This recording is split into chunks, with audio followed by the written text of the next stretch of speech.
Hey, we're here. September 16th, 2025. We're doing it. Technically in Q4 of 2025. But we're live. We're making the game. We're doing it, and I welcome everybody here today. How's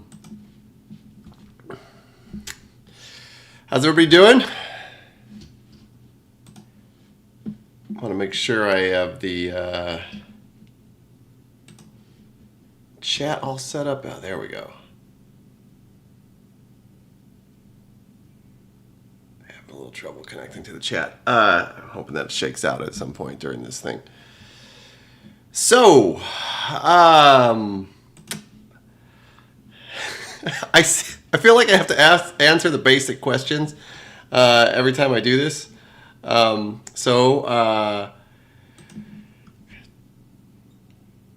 Tom Stone. I started Digital DNA Games. We made CastleMiner Z, and we're redoing it, doing CastleMiner Z Resurrection. And it's coming along great. I'd say we were about halfway done. Having some issues with the chat here.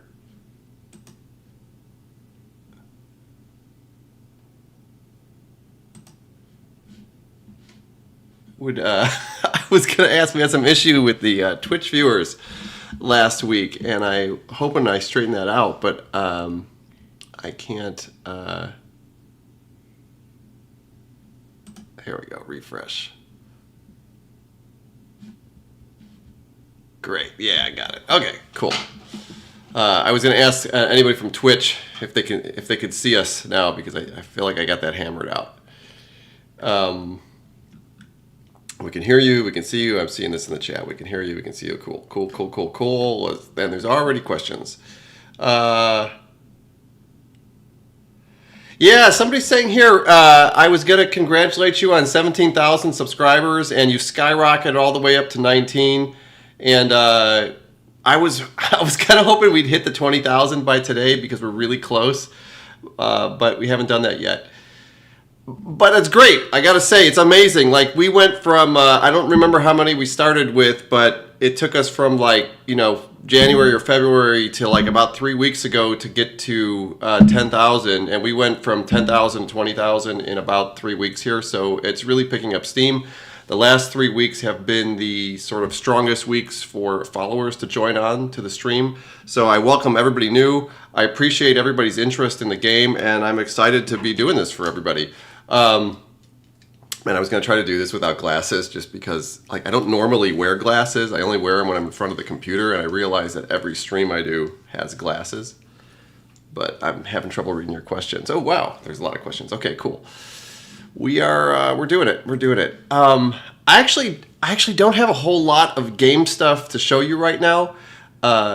There's a lot of stuff going on behind the scenes, and it's not very visible stuff. This is one of the reasons I haven't been doing the dev stream. One of the big things that I'm working on right now is I'm working on the Xbox submission. The last thing I have to do for that is build a video specifically for Microsoft to look at, to kind of sell the game to them.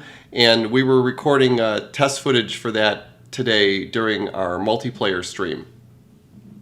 So when I put that video together, it's the last part of the submission. And then the process is what they call a concept approval is the very first thing you do. I hope I'm not disclosing internal Microsoft stuff by doing this. But you send your game up for concept approval, you give them a bunch of information, and they tell you whether they would like to have the game on the Xbox or not. I guess it's to start early on, right? So if they just look at it and be like, no, then it's like game over. You're never going to be on the Xbox. I'm hoping that doesn't happen, but if they approve us for concept approval, that's kind of a big deal because that means that they are okay with the game coming to the Xbox. And then the rest of it is sort of legal and technical stuff. So before I speak about exactly how that process works, I better research it a little bit better. But I've actually never put a game through Microsoft's new indie system. I've only went through concept approval before. So that's kind of a big deal. So if you're here and you're excited about playing the game on the Xbox, like we're working towards it. Like I'm doing all the groundwork, and this is sort of the perfect time period to be doing this in the project's life cycle, because Microsoft requires you to basically have a game demo before you go get concept approval. So we are at the point where we have enough of a game to demo it, and there's multiplayer going on. So and we have some good footage of the game, so it's a good time to do this. So I get the feeling that a lot of people are upset because it's this is an Xbox product and we're not going for the Xbox like right out of the gate, but we're doing everything that we possibly can to get there as fast as possible. A lot of good questions. People are asking about the wishlist numbers. I'll be honest with you, the wishlist numbers have kind of slowed down in the last week or two. I don't exactly know what the reason for that is. We're at, I think, 56,000 right now. I've talked about this in the other streams. We're trying to get to 100,000 wishlists. So wishlist the game. Like, go tell your friends to wishlist the game. That's all I can say. And this is a really, really great segue into our wish list, my wish list the game ask for you. So if you go to CastleMiner Z.com, and I can put that in the stream here in a second, and you go down here and you hit Steam wishlist and wishlist the game. This is probably the most important thing you can do right now, especially since we're going through the Xbox submission process. The more wishlist that we have, the more visibility we get. We're already getting messages from publishers that want to work with us. I don't know that we're going to do that. We've always self-published in the past, but it's a good thing. It's a good indicator that we are getting on people's radar. So go to CastleMinerZ.com, click Steam Wishlist, and add to your wish list. And let's push it up to 100,000. We should, have some sort of special celebration or something when we get to 100,000 wish list, because it was kind of our internal bar for doing that. And if you have friends that might be interested, like you played CastleMiner when you were kids with them, repost this on your Facebook and on your TikTok accounts or whatever. Post the Steam page and the wish list. It's very important to do that. It doesn't cost you anything to wish list the game. Doesn't obligate you to anything. But it helps us out a lot. Let me go through some of your questions before I do sort of the other plugs for the game. Somebody's saying here we're currently at 686 on the Steam wishlist. That's pretty cool. We were over 1,000. I was talking about how breaking into 1,000 was kind of a big deal for us. So that's cool. We're definitely relevant.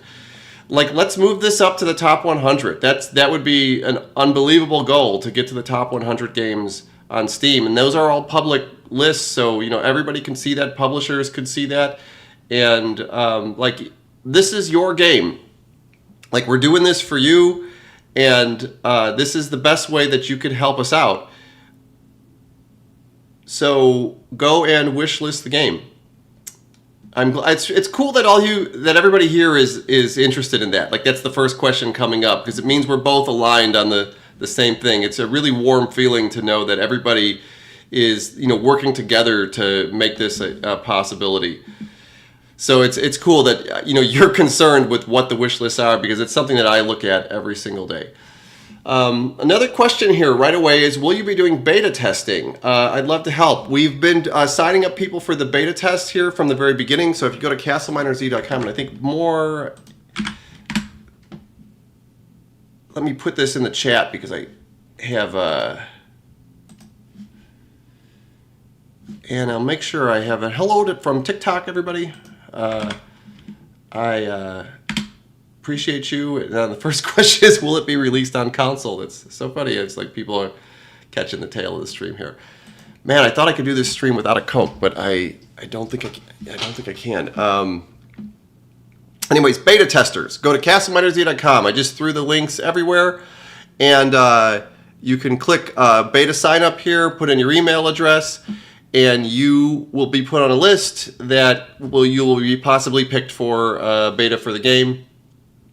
We don't promise you that you're going to get in the beta for the game, and we prioritize certain groups of people first. Like if you're in our Patreon or you're some sort of contributor to the game, we'll move you to the front of the list, which is a good segue into the next thing. Is there's a lot of different ways to support us. Patreon is one of us. This is very, very helpful.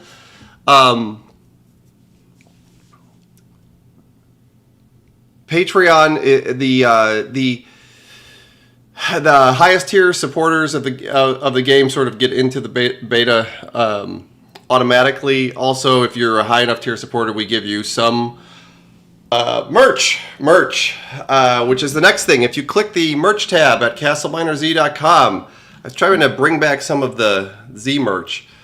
You can get merchandise, CastleMiner Z merchandise. All of the proceeds for this go to the game directly, and you get to rock a cool CastleMiner shirt around. You can get this one for your girlfriend. It's these are really great. So these are actually really high quality stuff. I keep saying this, the hoodies. I got a hoodie. I was just shocked at how great the hoodies were. It's actually embroidered on the inside on the emblem on it. Great stuff. We are completely self-funded. There's 4 of us working on this. We're working full time. None of us have jobs. None of us are getting paid. And what this money goes to is directly to building the game. When we need to buy assets or hire contractors or get art made, like this is the way it's working right now. And I appreciate all the people who have been supporting us so far. There actually has been a considerable amount of donations, and it has really helped a lot. This is another very important thing. Kickstarter. Our Kickstarter is going to go up pretty soon here, probably in the next 2 to 3 weeks. If we click Kickstarter here, notify me on launch on Kickstarter. I'm actually going to drop this in the chat.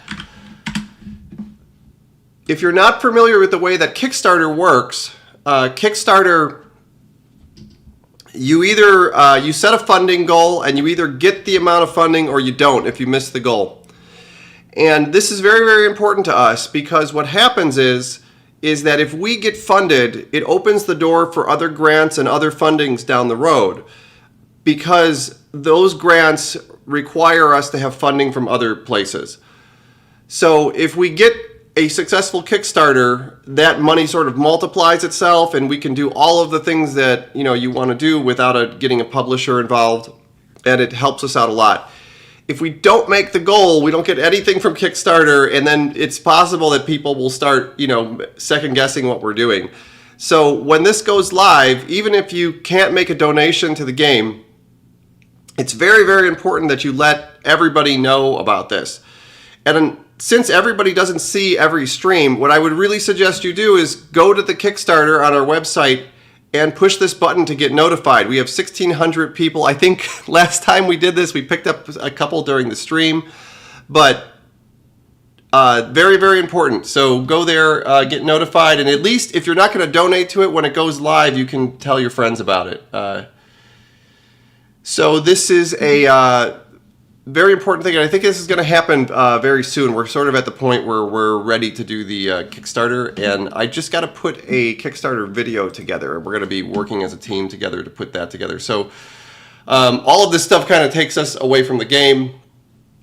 In the meantime, there's been a lot of back-end stuff that's gone on. There's a lot of networking work that's gone on. We're right now dealing with the networking of the items. So like when you have 12 bullets in a gun and you drop it in the world and somebody else picks it up, that there are still 12 bullets in the gun. There's a lot of details that are actually complicated networking issues.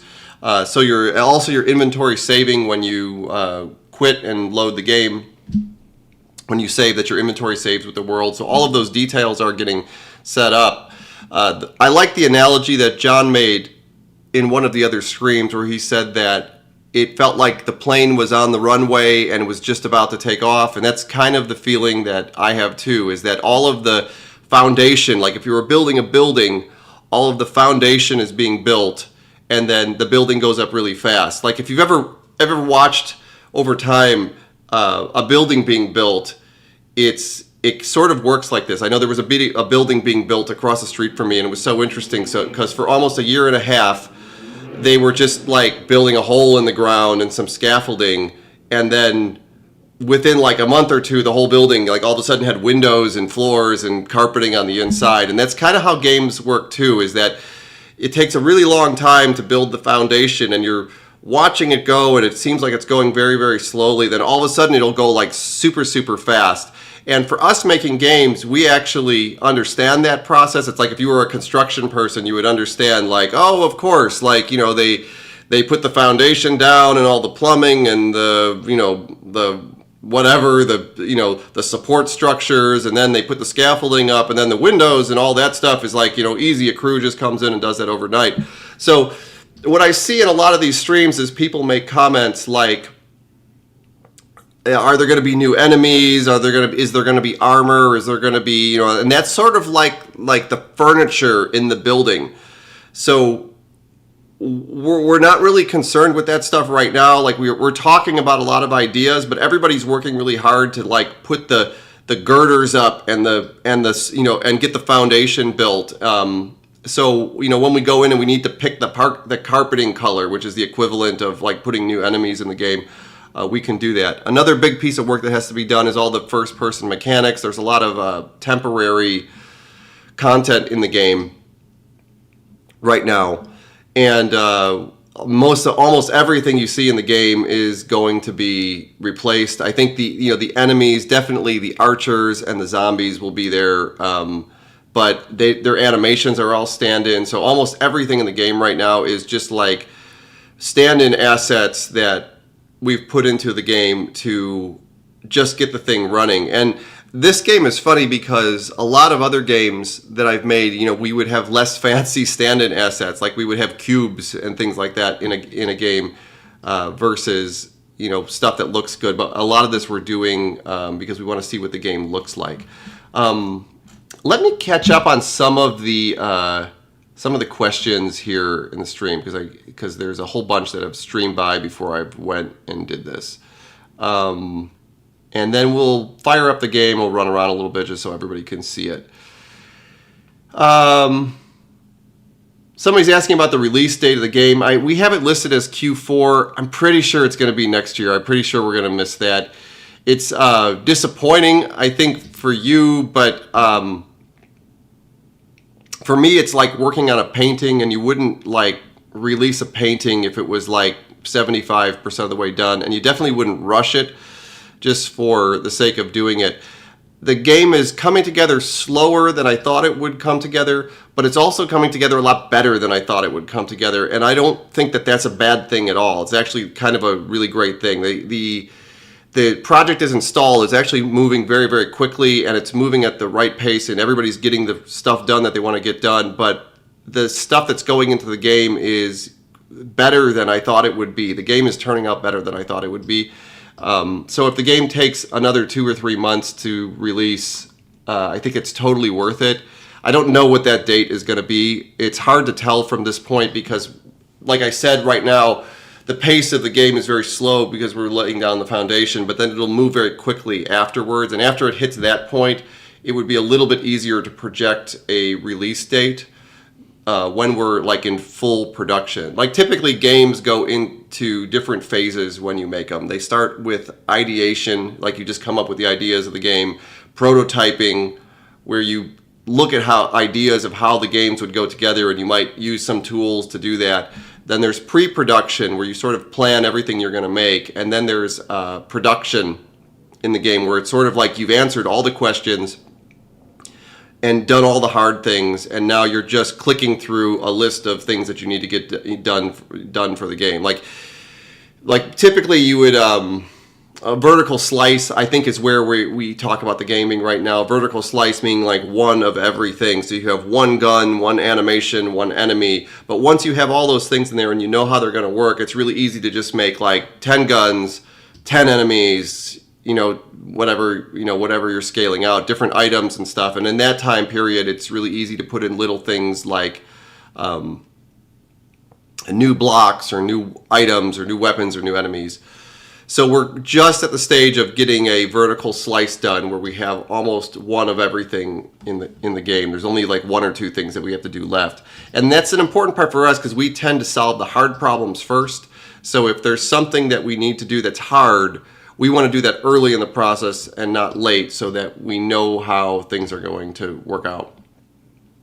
So let me go down more of the questions. Will there be new enemies? Yes, there will be. Are there going to be online servers like the version on the 360? This is really an interesting question because I don't exactly know what you're asking, but the Xbox 360 didn't actually have hosted servers. It was all peer-to-peer, hosted on other people's Xboxes, and we had a very unique host migration system where if a bunch of people came into the world and had a world and the host left, the host would turn into somebody else, and then somebody else could join that, and that host could leave, and that world could sit there forever, moving from person to person. In fact, all of our network games on the Xbox 360 worked like this. The version that's on Steam right now works in a similar way. I think I might be getting that wrong, but we're not sure yet. We haven't answered all the questions yet. I think it's an interesting question for the fans because hosting servers isn't free, and you were never asked to pay for anything in CastleMiner Z before except for the game as it is. So if we had a game where we had online hosted servers, we would have to charge a subscription for that. And I don't know if that's something that the fans would tolerate, if that's something you want. I personally don't like subscription services myself. Like I have a kind of a bias towards it. And I kind of miss a world where you could just make a game and sell it for X amount of money and then that was it. But if there's some sort of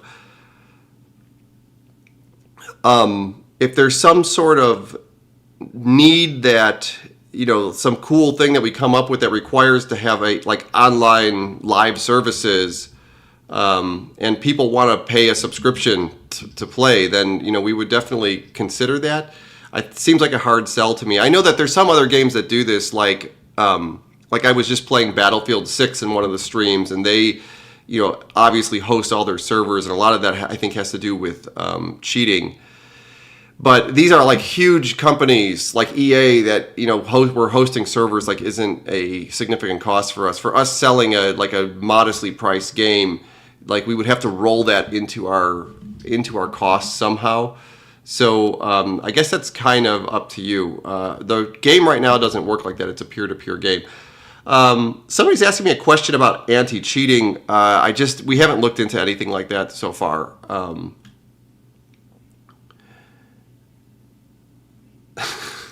This is a good one. Somebody's asking about remember when you made Avatar Connection on the Xbox 360? If you've never saw it before, I should almost pull up a screenshot of it. Avatar Connection was a dating game on the Xbox 360. Actually, one of the games I'm actually more proud of.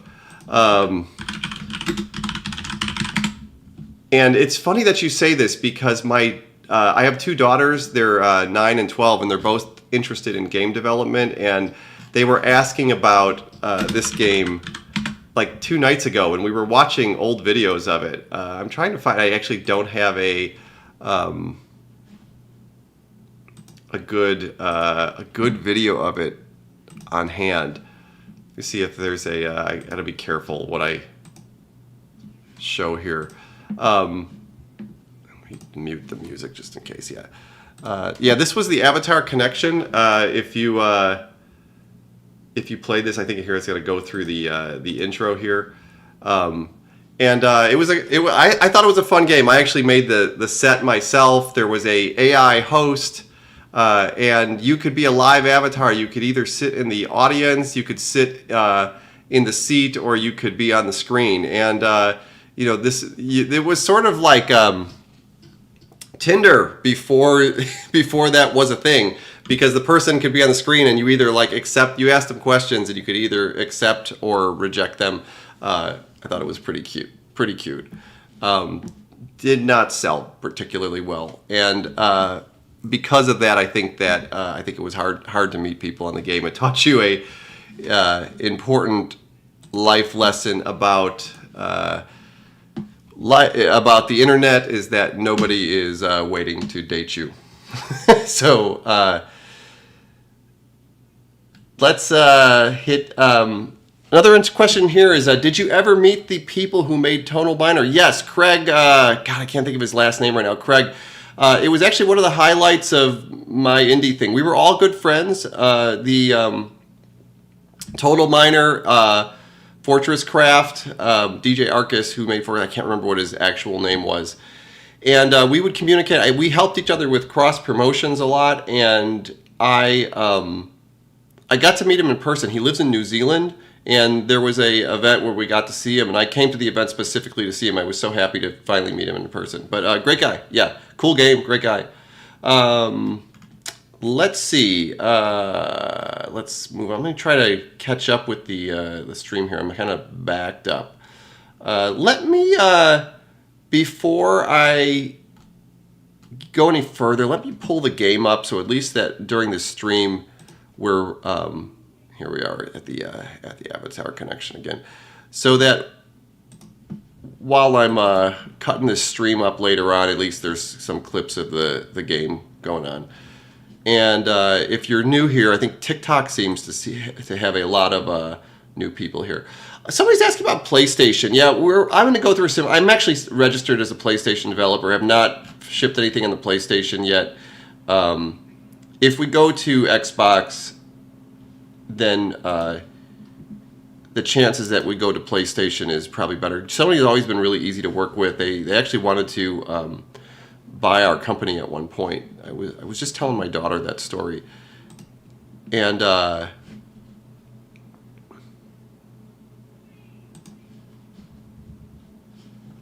so here's the big, this doesn't seem like a big deal, but we have a primitive world selector now.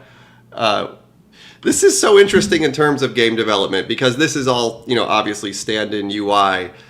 But what it means to us that we have this up means so many different things just because of this, little crappy UI screen. First of all, it means that we have a place where we can save and load worlds to different places. Like, that's a big feature in and of itself. And when I talk about building the foundation, this is the kind of stuff that I'm talking about. When you're doing game development, nothing comes for free. You got to make everything.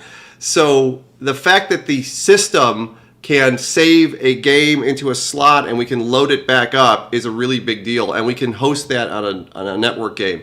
So it's not just that we have a screen. Like, the screen is easy to do. It's the stuff that the screen represents is the really important stuff. So we have a world selector now, which is really cool because up to this point we were all kind of working on the same world. And we had different settings for this. Like, every once in a while, like, I would need I tend to need fresh worlds because I work on the world builder a lot. So I don't want a world that's been chewed up and changed. I also take a lot of videos and do a lot of promotional stuff. So the fact that I could create new world or I can load a world that I had before is a really, really great thing. I'm going to actually create a new world because I haven't actually done this yet. Okay, and it'll all work. Okay, cool. And I'm spawned right on top of the tower. Okay, cool. So the first thing everybody talks about here is that the game is too sunny. This is just for our testing. If you watch our trailer, you can see that we have a lot of the different environment stuff in the game. The game is set up to have dynamic weather that changes. So this is, I think, a fog world right now, but even this is all stand-in. And this is one of the things that we're going to be pulling together in the game, is getting all the atmosphere stuff together. So one of the complaints that I get in a lot of the TikTok shorts is like, oh, the game is too sunny, it's too happy, it's blown out, it looks like everything's too bright. And it's like, we just haven't done that part yet. It's really, really hard to take footage of a game in progress because in general, and you can't blame people for this, people don't understand how things come together, so they get confused by things. It's sort of like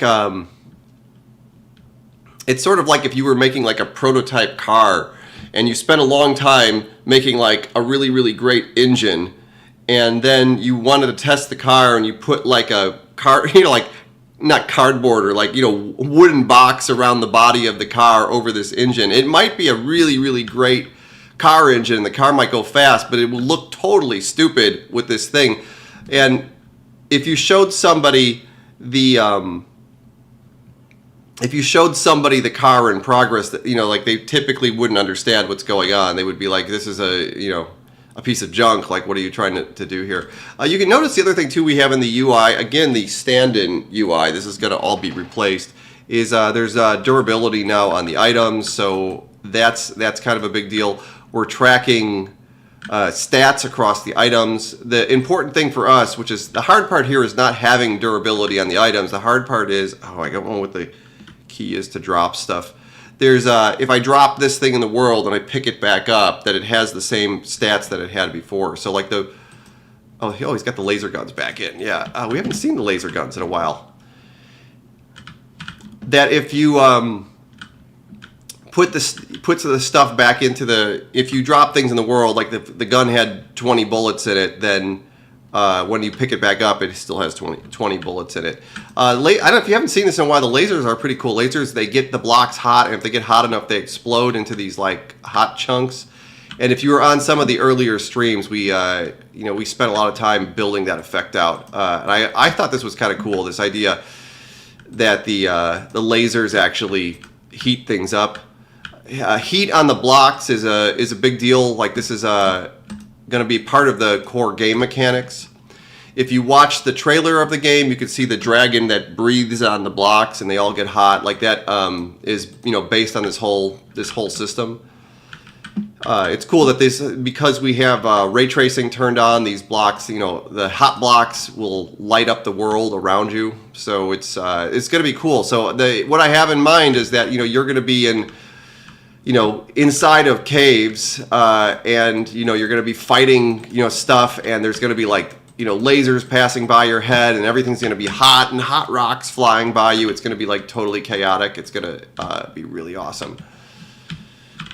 So that's a lot of progress. And like I said, these things aren't like cool things to look at, like oh look, there's a new enemy or something like that, but they're like very important core pieces of the game. And it's really, really great sign that these core pieces of the game are coming online in very quickly. I can roll through some of the other weather in the game. Here's we have put some rain down, or a thunderstorm. Yeah, here's like a heavy rain with a thunderstorm and lightning. And why don't I throw... I think everybody has kind of seen these in the streams already, although we seem to get a lot of people on TikTok that haven't seen stuff. But like the explosions are pretty cool because they do the same thing with the heat effects in the game. They kind of blow pieces around and the blocks get hot and cool down. It was fun to make that effect. If you're interested in some game development fundamentals, like it's would be interesting for you to go back and watch the streams where we built these effects, because it was kind of a cool process in building this stuff. So I'm gonna flip away from the game here. Every time I do this, people complain that we got the avatar connection in the background here. Everyone complains that the frame rate gets bad. Actually, it's not so bad now in the retail version of the game. But we usually have frame drops when we move off to the windows, and I just want to make sure that I am hitting all the questions here, and I want to make sure that I didn't miss any donations, because I want to call out any sort of donations that I get here, which is great. This is a really interesting question. Somebody says, how long does game optimization take before releasing the game? This is not an easy question to answer, because it's not just one thing. So I think what people think about when they think about game optimization is that, like, we put a game together and then there's like a thing we do to make the game better, and And then some like AAA developers just skip it altogether completely. And if you're an Unreal Engine, there's just no way to do it, period. And it's not really true. I think the best way to put this is like if you were building a statue out of blocks, like Jenga blocks or something like that, and you were putting blocks down and every block was like a little bit like crooked, and when you got that tower to be so high, it would kind of just be unstable and wobbly. But you might take a second and go back through the blocks and straighten them all up and make sure they're all flush. That's more like what the optimization is like. You sort of have to be concerned with how you're doing things at every point in the game development. Now, to answer that question, there is some sort of truth to it, that typically when you're putting games together, you don't worry about a whole lot of that stuff until you're at the point where it... the screen is so dark, I want to make sure that we...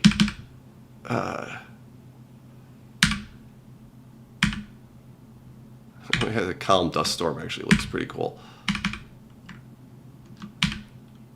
Oh, this is the...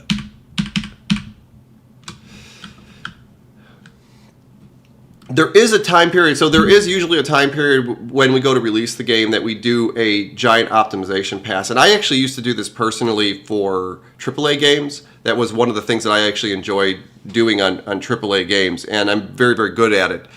So what you do is you go through the game and you kind of see where everybody that made the game screwed up the Jenga blocks. And every once in a while, there's a thing where it's like, okay, this doesn't work or this doesn't work or whatever. And you can waste a lot of time doing it, but there's a process to go through it. So I would say in every game that I've worked on, it's almost like the last 2 months before you release is there's somebody that's just constantly working on performance.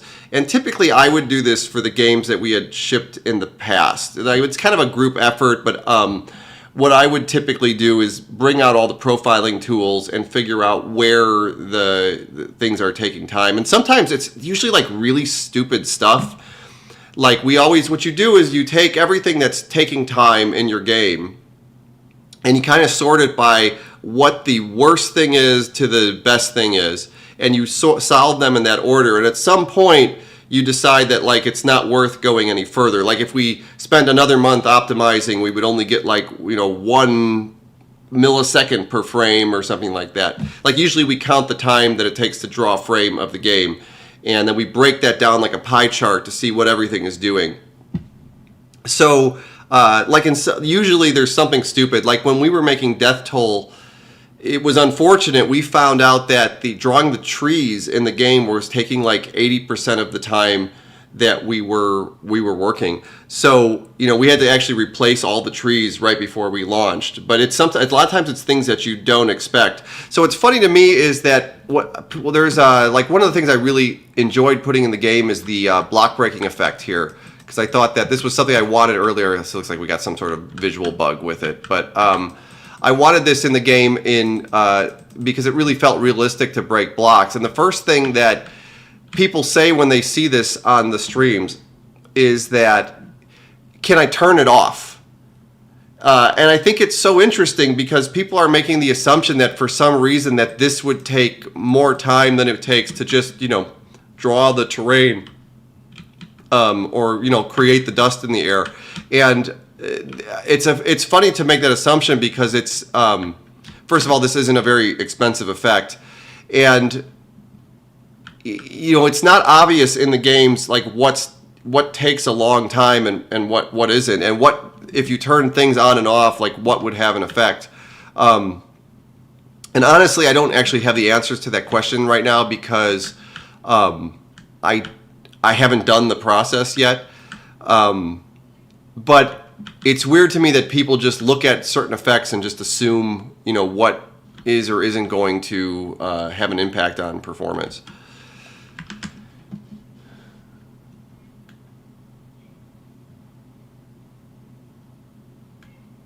Somebody's saying here that it's visually annoying. I would actually kind of agree with you right now because of the fact that it sticks around so long and doesn't leave. Like this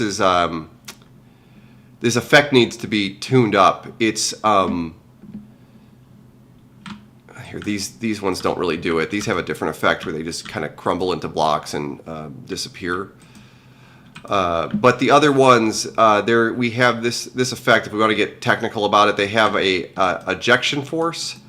Like they shouldn't behave like this. They started behaving like this a while back. I'm not exactly sure why, but they have like an ejection force, and the ejection force isn't tuned up, so they should sort of like break out more, and they shouldn't stack up and stay there.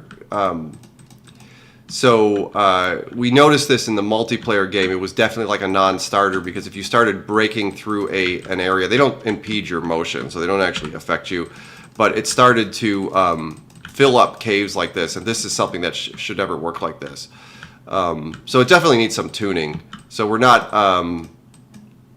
done with this yet, and I don't know why it's flickering right now. I think this actually has something to do with the. We're using DLSS right now, and I think that it has something to do with that. See, and this is another thing that's interesting about making games, is that if you go full screen again, and they came back. Okay, so let's. I think this has a full screen. And built-in. That this has something to do. There's all of these interconnected parts, and then Unreal Engine itself is constantly getting upgrades. So there was a rendering bug that we were running into when we upgraded to Unreal 5.6, and the last minor update of Unreal just fixed it. So we're not really concerned with visual bugs right now. This is really weird that on the stream now, it's we're only getting part of the window.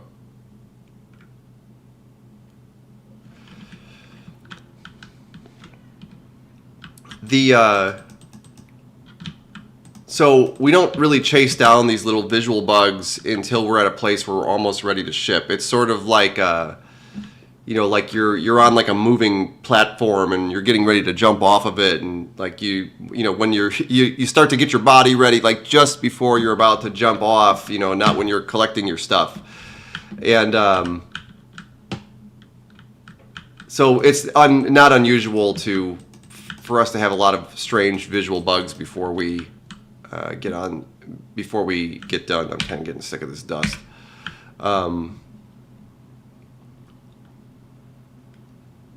Here, I'll take some time and fly out to a different environment. I'm kind of surprised that, like, it's so weird. On my screen, I see this as full screen, but here in the stream, it's like a window floating above me. I wonder if I should just restart. Let me do that. And we can get rid of the avatar connection.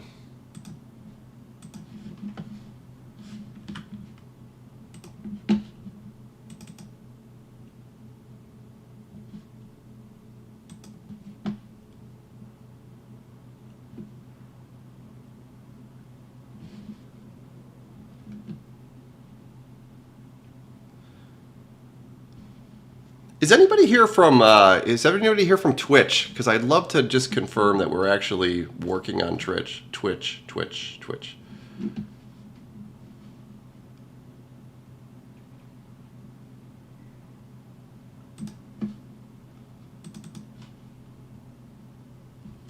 This is better. This is like full screen window. Let's see. Yeah. Okay. Cool. Let me just fly out to a new location. Oh, here, we're at the sandbar already. If you played CastleMiner Z, the sandbar was a familiar place to you. This is where the music would play. Do, do, do, do, do, do, do, do, do, do, do. And if you're on the Xbox, this is a place where it would ask you to pay. So it was a big deal. Okay, let me let's cue a thunderstorm up. And we can move around like that. And I can flip over and answer some of your questions right now.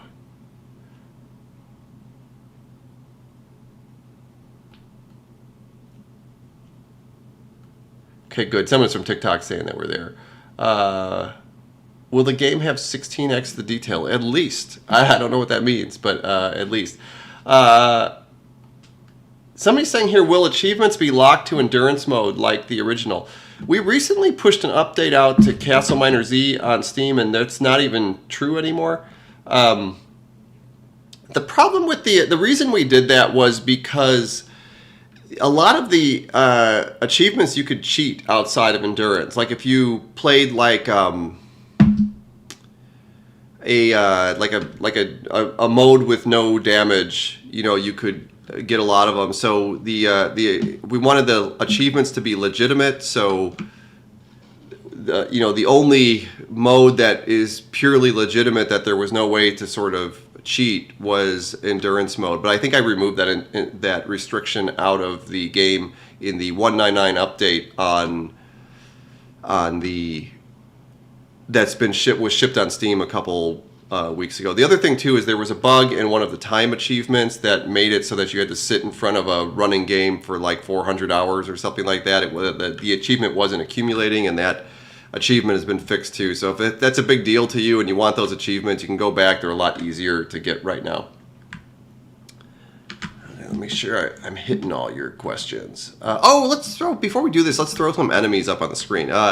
If you followed some of the other ones, first of all, we have our new zombie, and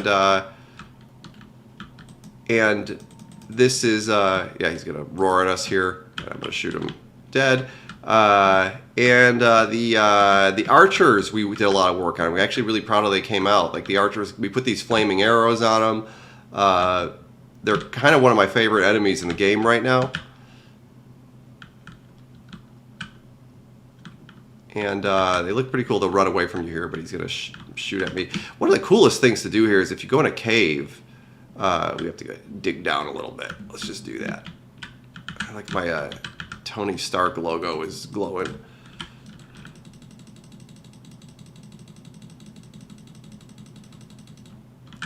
And we got like a nice open space here. There we go. This is a good one. Oh, yeah. Caves are a lot deeper, a lot more complicated than they used to be. There's big spaces inside of them. We're working on ways to light them up. But if you have these guys in the caves, we got the flicker light on his arrow.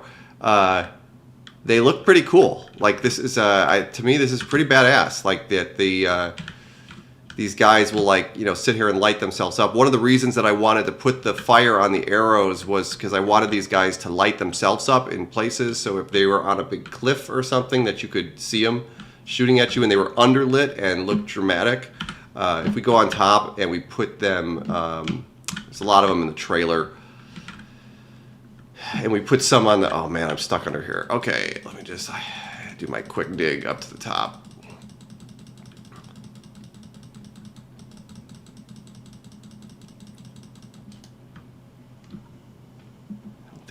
But if you were here, let's hear. I can make it night.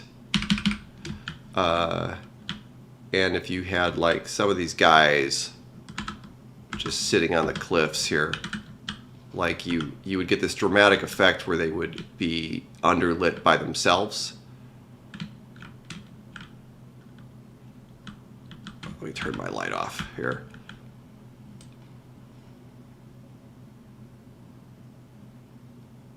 I really am proud of how this came out.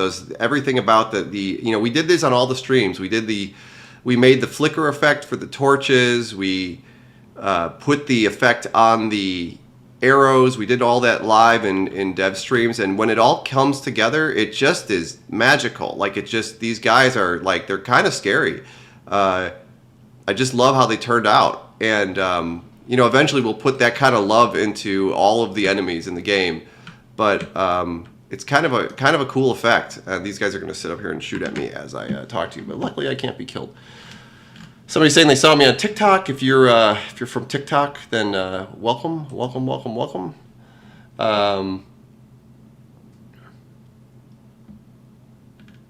Man, there's so many questions here. How many Xbox games did I make? I think the total was 17 or 18 Xbox games. If you go to our website, digitaldnagames.com, you can. I have them, a bunch of them listed there. There's actually a couple missing from the thing. Let me just pull that up really fast. And I'm actually kind of proud. I'm not a web developer, but but I put this website together, and I think it came together pretty good. I got a little super cut of the games back there. You can see it on YouTube. It actually plays from a YouTube video, and it's like a super cut of a bunch of our more popular games. But somewhere, if you scroll down here, they have a list of a bunch of some of these games. There were more than this on the Xbox, but these were most of the important ones that we made. I'm trying to think of which one is missing, but Avatar Paintball was Avatar Avenue was actually our first game. I made Avatar Avenue in like 2 nights for the Xbox 360, and it actually sold really, really well. It was interesting. It was a game where you could run over avatars with a car. Basically, they would cross the street, and if you paid $1, you could run over them with a car. And the story about this is actually very interesting. A friend of mine, well, it's actually Duncan. I can actually say who it is now. Duncan, if you see on some of the streams, Duncan's a very talented designer. He was one of the original designers of Half-Life and Draken, and has spent a lot of time at EA. He came to me. We were working together at a startup, and he came to me and said, hey, you can put games on the Xbox now. Like, you could, just put a game on the Xbox. It's amazing. We were looking at it one night. I remember he used to come over to my house after work, and we would sit around, and he was like, look at this. This is crazy. You can just put a game. He was showing me Xbox Live indie games. And the original game that I wanted to make was Avatar Paintball. I was looking at people playing 1 versus 100 on the Xbox 360, and I was like amazed at how into the avatars that people were, like, well, all the stuff that you could buy and do with your avatars. And I was like, oh my god, there's like nothing you could do on the Xbox with them, except there was this one game, 1 versus 100, and I was playing it with my wife at the time. And I was like, at the same time, Call of Duty had just come out, and I was a big fan of Call of Duty, and I thought, like, man, there needs to be like a first-person shooter with your Xbox avatar. That would be like the killer thing. So the first idea for a game I had was Avatar Paintball, but I needed to build a game engine. So the very first thing I did is I sat down and I tried to get avatars on the screen. And I got avatars walking along the screen, and I got them walking with a background. Actually, let me see if I can bring up a video of Avatar Avenue. There's actually a really good YouTube channel that shows off, has like a catalog of videos of all the old indie games. I don't know who did it, but I really, really appreciate it. If you ever hear me talk about this, then I like the ability to catalog this stuff is sort of really cool. This one is not a good one because I'm looking for YouTube videos online. Let me see if I could just get a screenshot. Yeah, let's do the same thing we did with Avatar Connection. So this was Avatar Avenue. Your avatars could walk. They didn't actually have these speech bubbles. This person put this in this video. But your avatars could walk across this. You could, and if you paid $1, you could change the street lights, and the cars would run them over. This was actually an image. It's not even a 3D image. It was actually just a photo that was in the back here, and I lined up the 3D camera to do this. This took me like one night to do, and I thought I needed $200 to buy another monitor for my computer, and I thought, well, maybe if I put this up, I could get the $200 for that monitor. And I think initially it made something like $20,000 or $30,000, and I was just totally shocked by that, and I was totally hooked. And I got my monitor, and that kind of kicked off Digital DNA Games. In fact, it's funny, these original games, I don't know if he has like the start to it, but they didn't have the Digital DNA logo at the beginning, because we started doing that later. Hold on a second. Okay. So, I'm going to get stuck on my history here as the game. So, anyways, I was really, really I was really, really amazed that the Xbox Live indie game platform was such a viable platform for making games. And I had a bunch of building blocks that I needed to make Avatar Paintball in the end. And my idea is that I would make money on each of the little pieces that I needed to build the big game. And by the time that the game was done, then there was like sort of no risk for me because I had been making money all along.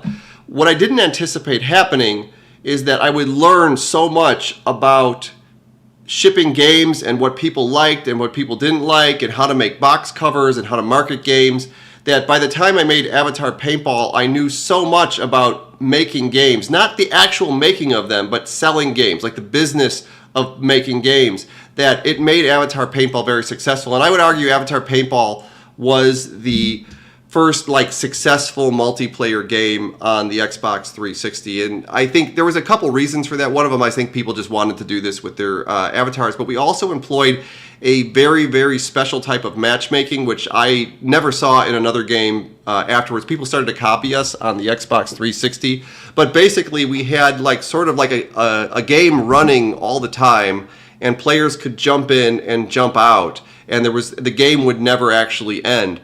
And I credit that to being the reason why it was the first successful multiplayer game on Xbox Live indie games, because the problem that most online games have is if it's an online-only game and nobody plays it online, then people just stop playing, and then there's nobody new to come in, like there's nobody there anymore to come in for new people, so the game just dies. So my idea was that if I just kind of push players into the same game and I always keep a game running, there'll always be like probably one or two people to play the game. So, and it worked really, really well, and it was fun. You could just jump in, you could play people, you could jump out, you could jump back in, and there was just like literally there was just a button that said like start game, and you went like right into the game. I think after that I reskinned Avatar Paintball and made Laser Wars, if you played that, and Avatar Snowball Fight didn't sell very well, but was a fun game to play. I loved how it looked and it came together. And then Laser Wars 2 are sort of our Generation 2 shooters. That was when we changed the engine. But there was a lot of different games that were like that. Like Voice Changer 360 was actually the first Xbox Live indie game to use the microphone. And we had a bunch out of all of them. And we had a bunch of games that were planned for that. But once I did the voice changer for the Xbox 360, I had the technology to do the guitar tuner for your Xbox, which is kind of a weird use for it. Some of them were just fun. Like Ask Angela was a game I was trying to get video playing in games, and this was a friend of mine that put this together. I think it was sort of cute how it came together. I'm trying to think if other ones were just made out of utility. We had our second generation of shooters, which was Laser Wars 2, which is the one that everybody wants us to remake for some reason. And I would love to do it if CastleMiner Z is really accepted, and I would love to make like a modern, like Unreal Engine version of Laser Wars. We skinned this into Avatar Warfare, which was sort of what Avatar Paintball was supposed to be. Like Avatar Paintball was actually like a 2D game. Like you couldn't actually climb up on anything or jump or do anything. It was actually, and I did this because the collision system to do that was very, very easy. I remember this from my early days of game development. One of the very first games that I'm old enough, I'm 50 years old. One of the first games that was revolutionary was Castle Wolfenstein and then Doom. But one of the interesting things about Doom was actually a two-dimensional game. Like you could walk up on things and stuff, but it was actually all the collision and everything was calculated as if the game was two-dimensional, like it was from the top down a two-dimensional game. And I employed that principle to do Avatar Paintball. Like Avatar Paintball was essentially a 2D game that you walked around in. The first real 3D game we had was Avatar Laser Wars, where we actually had a full 3D collision system that you could walk up and down ramps and you could, shoot things. So that was a major step for our engine, and that led into the Generation 2 shooters, which were Laser Wars and Avatar Warfare. The interesting thing about this is that I wish I could remember the ones that are not on here, because there's a couple more that are not on here for some reason, either because they were not interesting or they didn't do well. But I learned so much about shipping games, and especially about the Xbox system. And I tell this story that every once in a while somebody would come to me and say, hey, what's the best time to ship a game? Like the best time of day or week or whatever. And they always expected me to say something like, well, you know, like later in the afternoon is better than more. But the answer was 4 o'clock on Tuesday. Like, it was so dialed in. And that's actually an interesting story in and of itself, because it had to do a lot with the way that numbers were tabulated on the Xbox. But we knew everything about that system. We knew how the numbers were being tallied. We knew why the numbers affected certain things. So by the time that we shipped CastleMiner, we knew how to do things perfectly. And I think that this is a really good lesson about how successful stuff in life happens anyways. It's really, really rare for somebody to make something that is like stellarly successful right out of the gate without any experience. There's usually like a long process that you don't see that goes into it. I remember, I think it was Kid Rock saying this at one point. He's that like by the time they had their hit song, like nobody saw the 15 years of struggling like to get to that point.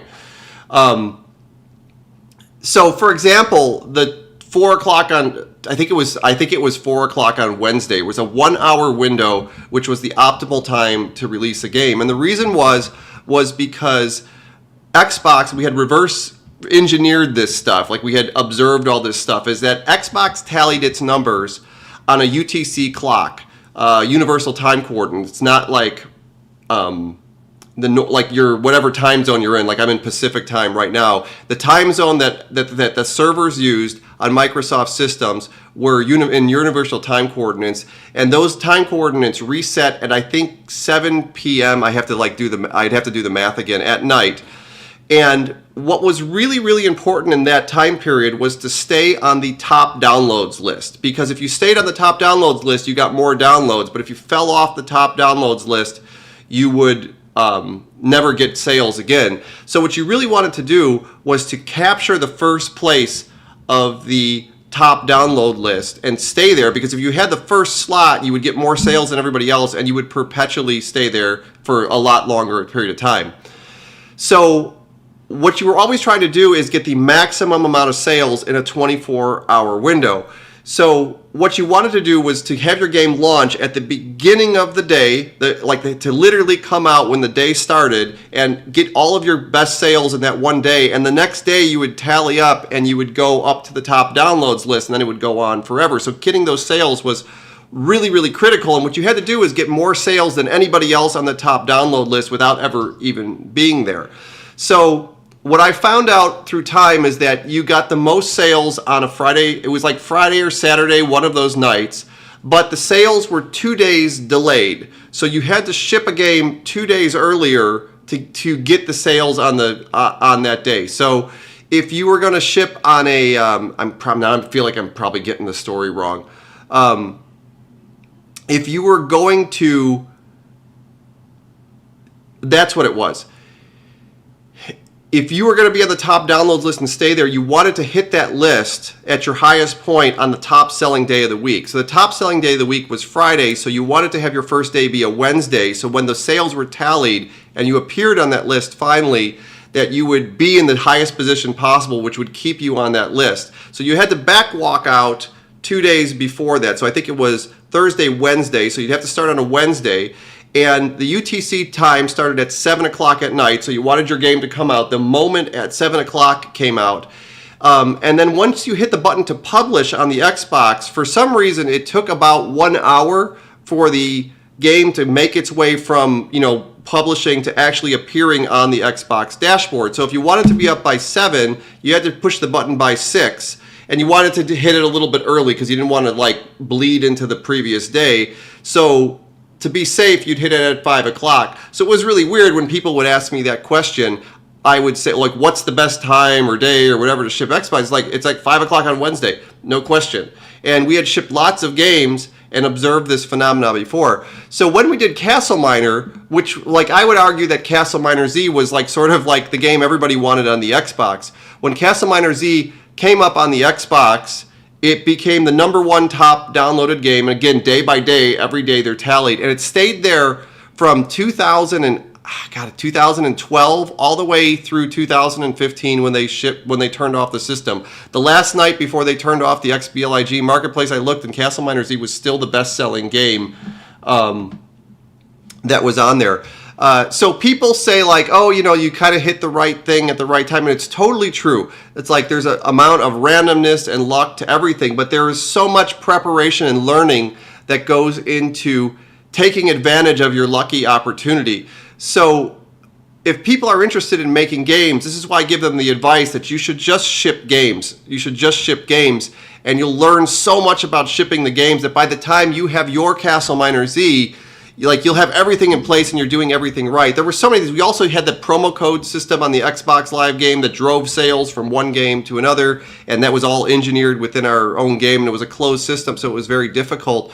But it's just a testament to how much experience in doing something matters more than luck or even raw talent. You have to, like, doing a thing is just such a value. I've told this story before, that there was a study where they had people make pottery, and they took one group of people and they told them make the perfect pot, and they took another group of people and they said make as many pots as possible. And when they finished the experiment, the people who made the most pots as possible made a better pot than the people who had tried to make the best one, because experience beats everything. So what you don't want to do is you don't want to have some like crazy super ambitious idea for a game and then like just work and work and work at it for years until the game is done, and then not know that maybe it wasn't the game that people wanted in the first place. And I tell this story about XBLIG because it was super sad to me. I'm a big advocate for indies. I love independent developers. I love independent games.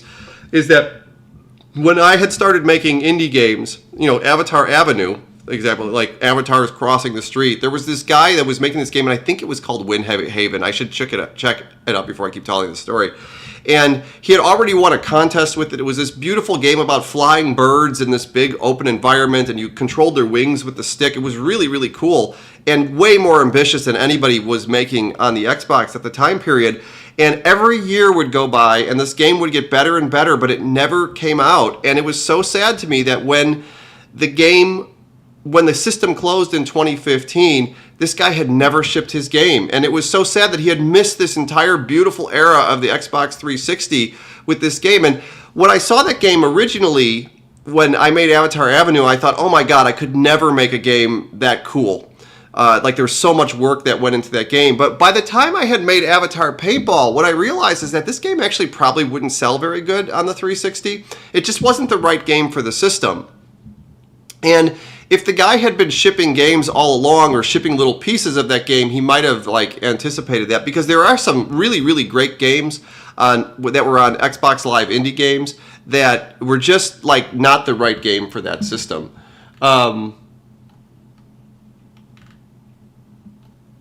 Okay, let me hit the stream here. There's a lot of chatter going on. I think I was probably babbling too much, where I probably should have been playing the game.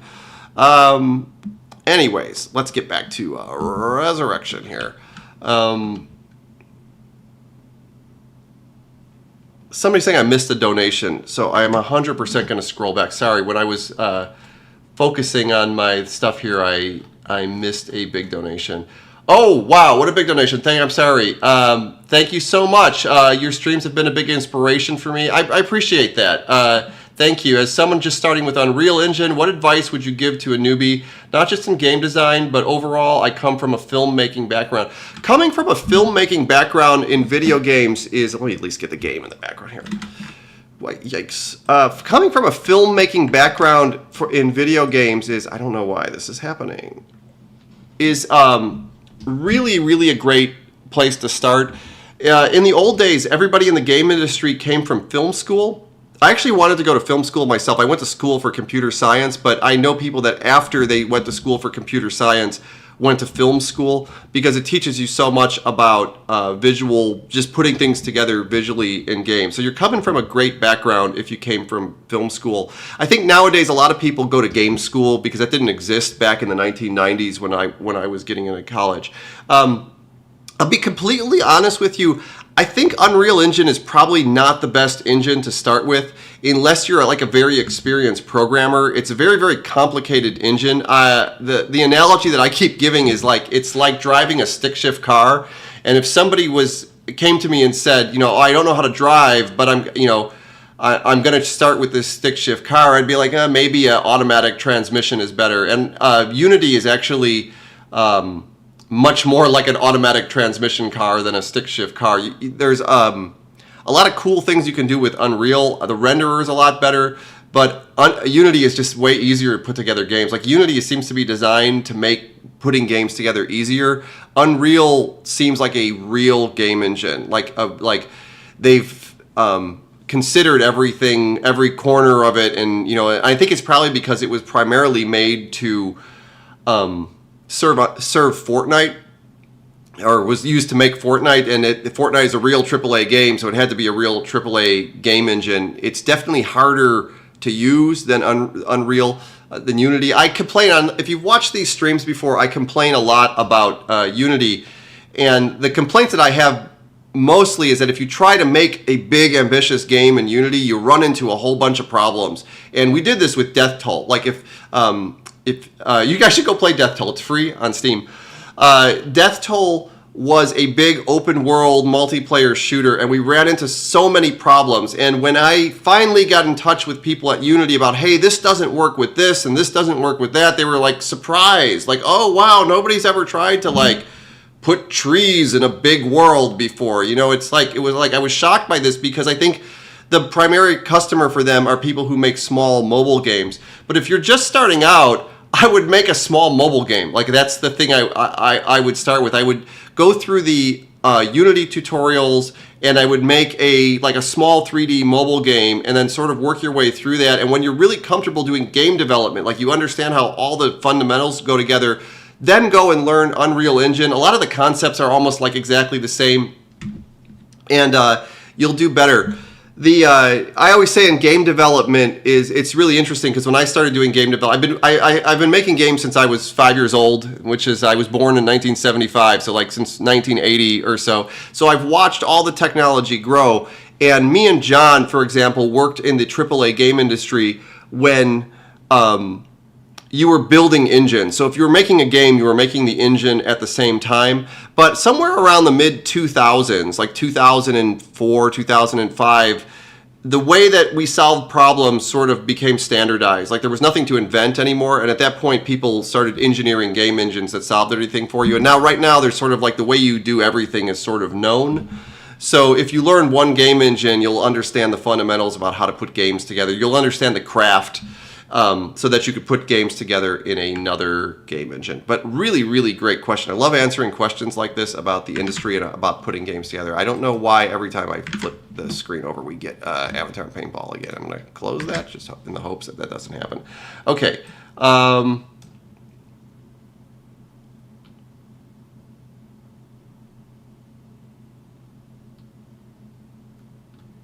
I'm going to go through, let me hit the newer questions first and I'll get through. Yeah, somebody's saying here that Unity is C# and Unreal is C++. I think you could probably, see here's where you run, and we're looking at the ground, okay. I think this is where you can, there's also blueprints in Unreal Engine that is a visual scripting language. To me, the criticism I have about Unreal Engine is that it needs C#.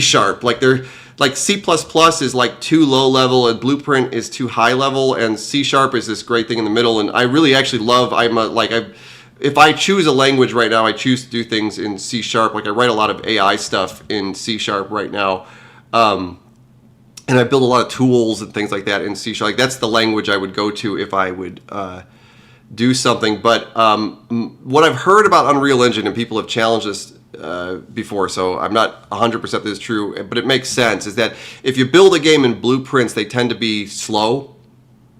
And we're building the majority of our stuff in C++, which actually makes sense to me that the visual scripting language would be slow. So I think the reputation Unreal Engine has about being slow comes a lot from people building games in Blueprint in Unreal Engine. And it makes sense to me because it would be completely unreasonable for like a new developer to come into Unreal Engine and start programming in C++. There isn't much use for C++ outside of the game industry in general anymore. It's even kind of weird to me that it's used in Unreal, and it's actually one of the things that I dislike about Unreal, because after programming in C++ for like 15 years, I hit a threshold personally where I was like, I'm never doing this again. Like I don't want to do this.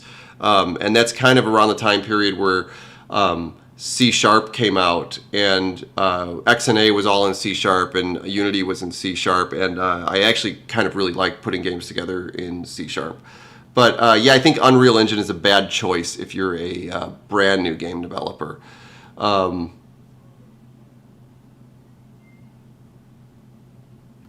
Yeah, somebody's saying here they looked up the game Windhaven and it's lost media now. It's so sad. It's so sad to me. Like the saddest thing, I always say the positive side of it is that the thing that we love the most as game developers is people play your game. Like the saddest thing ever is if you make a game and nobody ever sees it. It's like making a painting and then burning it after you make the painting. Like more than the money, more than recognition or anything, is that you just want people to see the art that you made. And the fact that that game never released is just, it's so sad, like deeply sad to me, because it's the other side of it, is to make something that nobody ever sees. Somebody says they like Death Toll, it was good. I appreciate that, because nobody played Death Toll, but I love it. Death Toll was well put together. It was a good game. It was a good concept. It's sad to me that nobody played. Everybody go play Death Toll. Like everybody, you could download it on Steam tonight. Everybody on stream, I'm telling you, go, it's free. Go play it. It's a really, really fun co-op game. Go out and play yourself some Death Toll. That's like then wishlist the game. That's the other part of it. Great. Dom D, thank you for the donation. I'm sorry that I haven't called you out so far. It looks like another good question. What is this? How far into your career as an engineer did you start creating games? Did you aspire to make your own game studio, or did it come from trial and error, experience over time? Also, we all love your stories. Thank you so much for sharing. I have a very unusual story. And I think I've told this before in the streams. I started making games when I was 5 years old.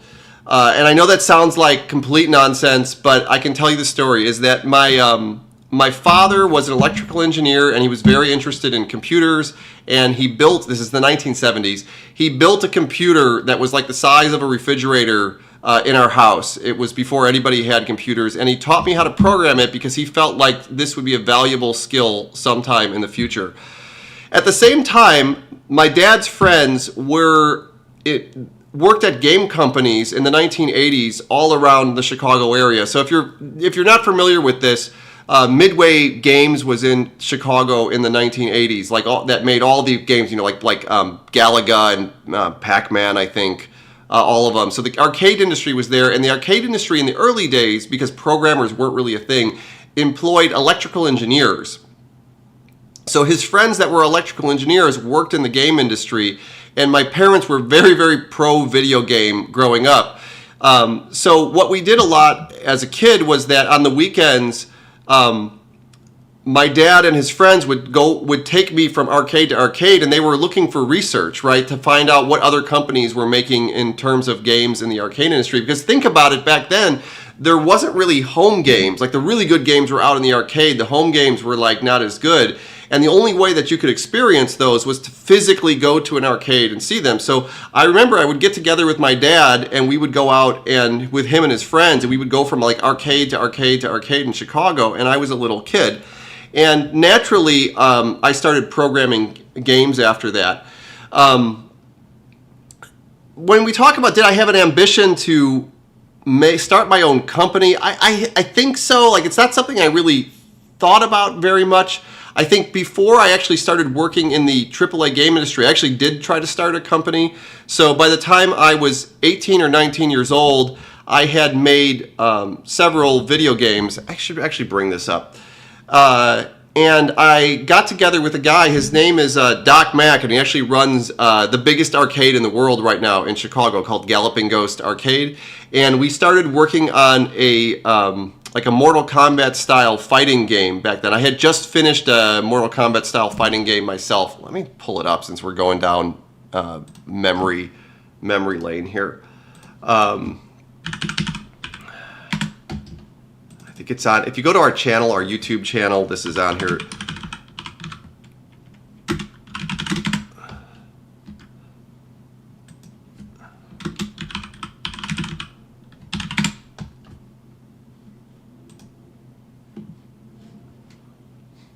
I gotta watch one of my own ads. So I had finished making a digital video fighting game with my friends, and here I'm gonna pull it up on the screen.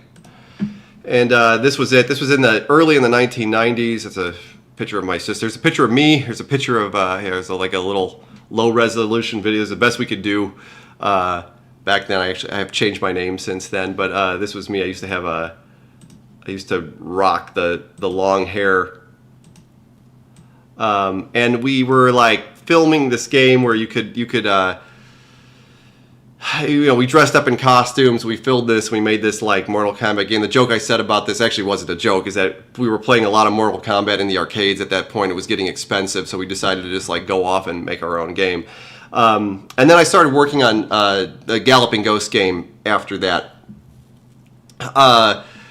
So I had already made games before I got into the industry, and I went away to college. I came out, and like the industry was very interested in working with me. Like I wanted to actually be done with games when I got done with college, but I found recruiters and game companies were like, oh my God, like where have you been? Like you've been making games forever. Like why aren't you working in the industry? And I had the fortune of working for FASA Studios in Chicago, which was bought by Microsoft quickly after, and I ended up, one of my first jobs was working for MGS.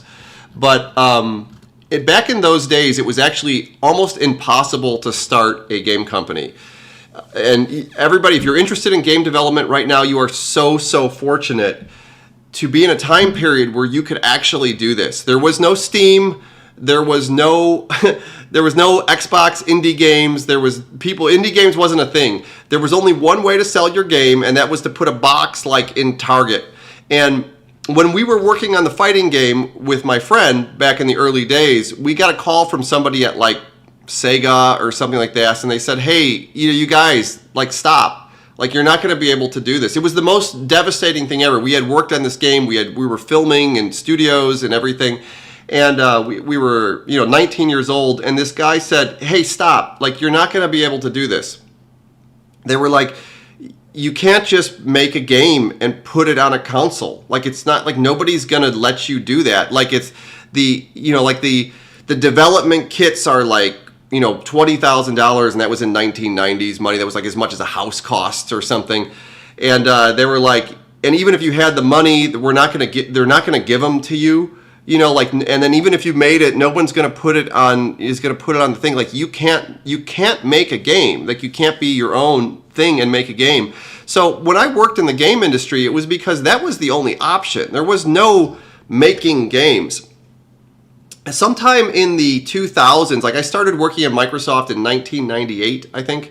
And sometime in the 2000s, casual games became a thing. Games that were not so like just simpler games. I think Geometry Wars on the Xbox came out, and it was this new concept that you didn't have to make these big expensive games. You could make small games and people wanted to play them. And very shortly after that, casual games took off on the web because you could play those games inside of a browser, and that was sort of like a new game industry.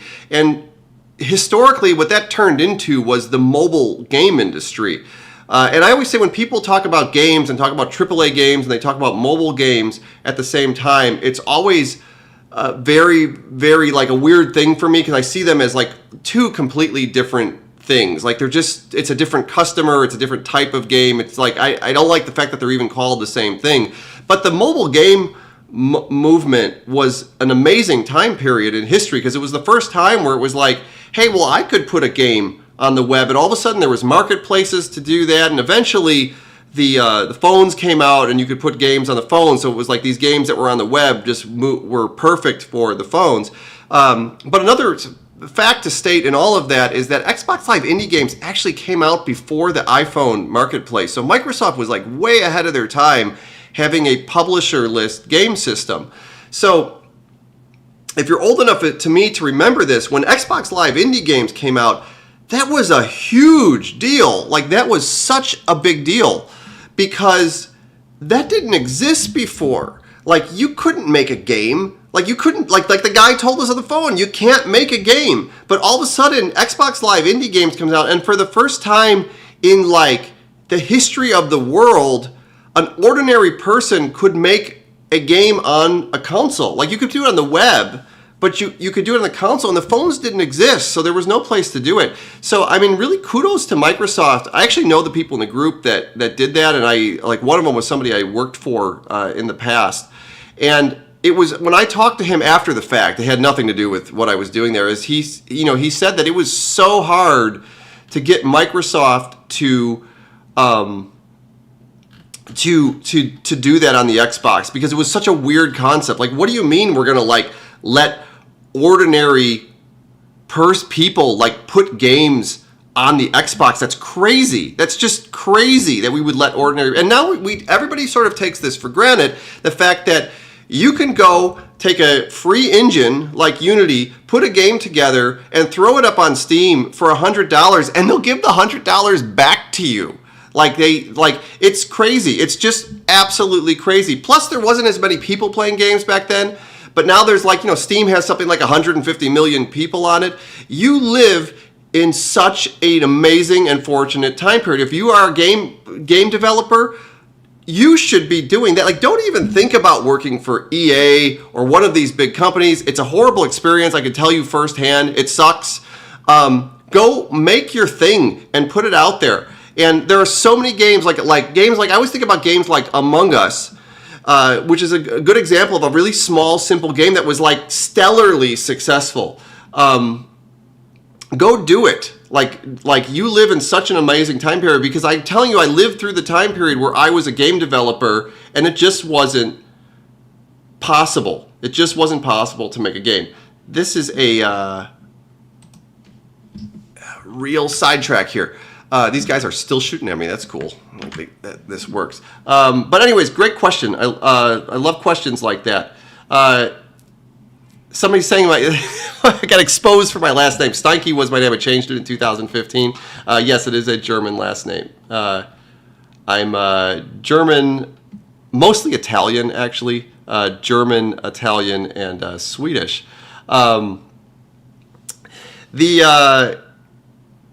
Somebody's asking here why I changed my name, too. It's a relatively uninteresting story. But I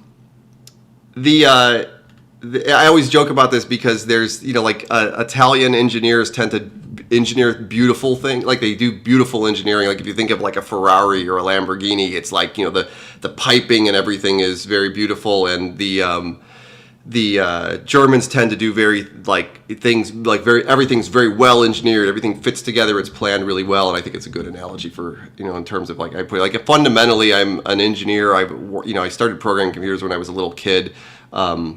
I like to do art, but I see engineering as a medium of art. And I see video games as this perfect balance between, it's like sort of the beauty of engineering. I think it's the best analogy for that. It is definitely an art form, but the art form comes out of the beauty of engineering. The CastleMiner Z world is a really, really great example of this. Like, the CastleMiner Z world, the way it's put together is a mathematical function that generates all this stuff. And, I don't know, I always thought the CastleMiner world was very beautiful, but it just comes out of math. So it's this expression about how to take math and make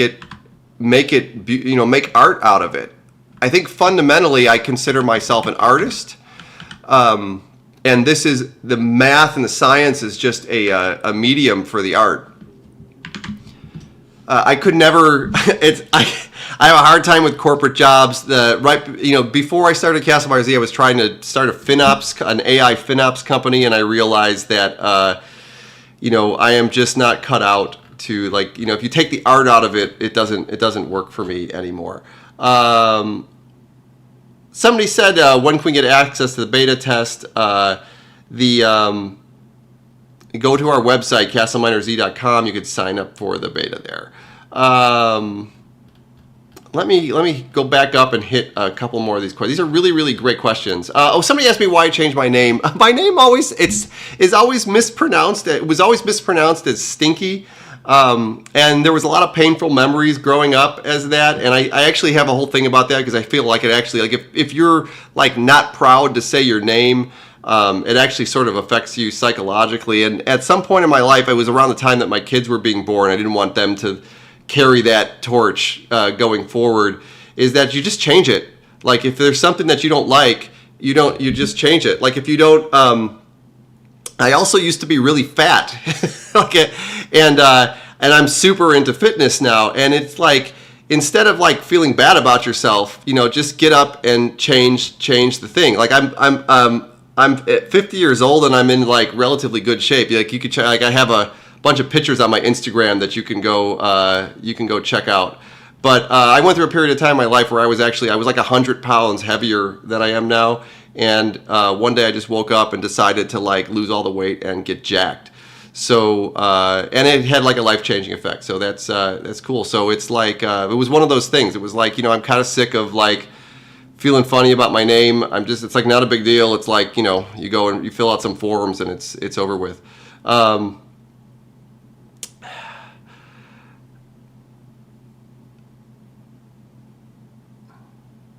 I'm sorry, I'm reading through the console here. Could Death Cult come to console? That's a really, really interesting question, and I'm going to touch on it because it affects this game. So when we made Death Toll, we were already part of the indie processes on Xbox and PlayStation. And I did the submission to Microsoft, and they accepted Death Toll to be on the Xbox. But the problem is that Death Toll bombed. And once it did that, it became sort of impossible for us to do an Xbox port, because the Xbox port actually is expensive and it's a long process and everybody needs to do a lot of work on it. So it probably would have been several months more of work to do the game on Death Toll. But because the sales on Steam were so low, there was no way that we could justify bringing the game to Xbox, and we killed the project. It was supposed to come to Xbox. And the reason I'm saying this is because, not to jinx anything, but there is a possibility that could happen in this circumstance. So if CastleMiner Z Resurrection comes to Steam and nobody wants it, the odds of it coming to Xbox after that is very, very low. And the reason I'm saying this is because a lot of people who are Xbox players, will comment on our things and say like, oh, this is like PC, who cares? It's not coming to Xbox first, like whatever, and that supporting the game on Steam will bring it to Xbox. Like not supporting the PC version, and whatever that means is like, okay, I won't share this video with my friends. I don't want to talk about the game, or I'm going to like downrate all the videos that come out or whatever because it's coming out to PC first. Like whatever the passive aggressive thing is that you do is just hurting the chances that the game will come back to Xbox. It has to work across everything. And the reason for this is that when we did this originally, and I've said this on several different streams, so forgive me if you've heard this already, is that the world was reversed. Xbox Live Indie Games was a completely open system. You could just put a game on there for free without anybody telling you that you couldn't do it. Steam was a fully curated system, which we were rejected from twice before we got the game on there.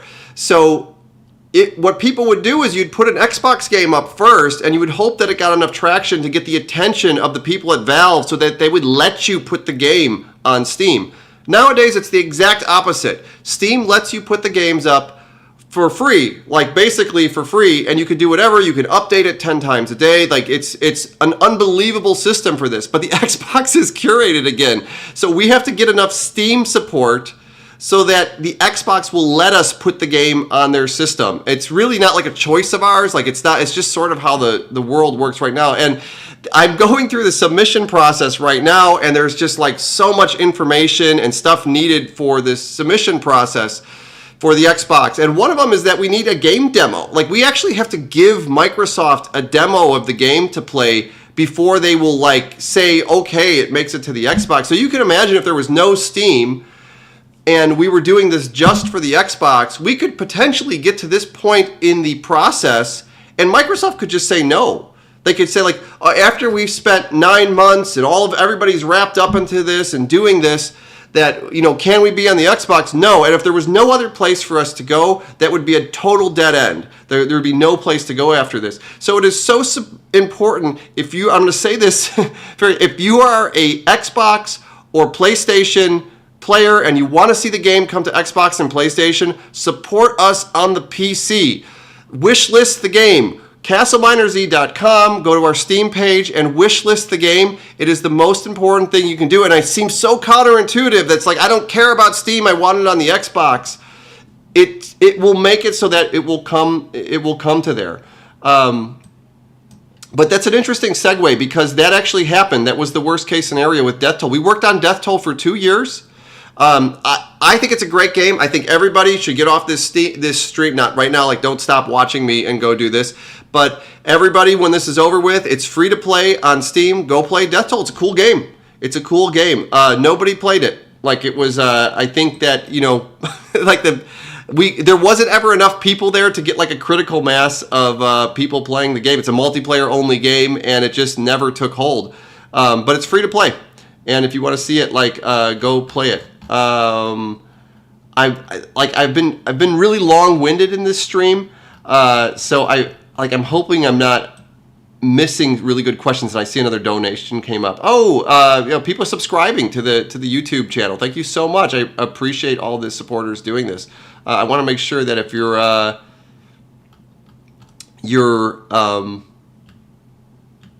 you're supporting us, I want to make sure at least as a minimum I'm answering your questions. Subs to the YouTube channel help. Again, it helps us out. I said this in the stream before, and I'll say this again, is that we are completely self-funded. And none of us are in a position to bankroll a video game. I just want to point that out. Building video games is an act of love. So there's no, none of us are in some crazy position to bankroll a game, but we're all working for free, and we all need this to work out. Like we need, the expectations are really, really modest. There's 4 of us in the game right now, and we need to make enough money on this game that would be enough that we would make in a job in a year, like that we worked on this. And if we could do that, we can continue doing this for like another year. So it just has to be modestly successful enough to sort of like pay for the salary of 4 people. But nobody else is working jobs right now. We're working on this full time. I'm working 7 days a week on this. It's like I know the other guys are putting in things. So wishlist the game. In fact, I'm going to bring the website up here one more time and just call this out for the stream is go to CastleMinerZ.com. I'm going to throw it in the chat. Click Steam Wishlist and wishlist the game. This is the most important thing. Doesn't cost you anything. Doesn't obligate you to anything. But lets the whole world know how interested you are in doing this. And somebody's saying they're going to go play Death Toll. I appreciate that. I did a Death Toll stream a couple nights ago. If you want to. If people are interested in doing another Death Toll stream with the fans, it's would totally be up for that. I love Death Toll. Death Toll was a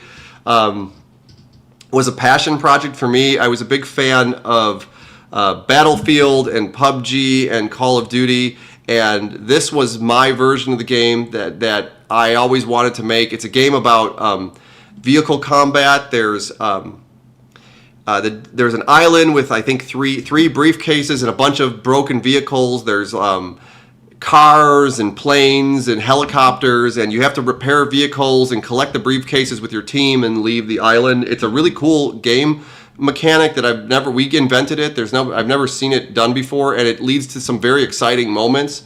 One of the coolest things about it is that the vehicles, because they're so hard to get running, is that it means a lot. They're kind of overpowered naturally because it means a lot. Like if you see like a guy flying a helicopter, there was like a lot of stuff. It might have been 20 minutes of, putting stuff together to get that helicopter up in the air.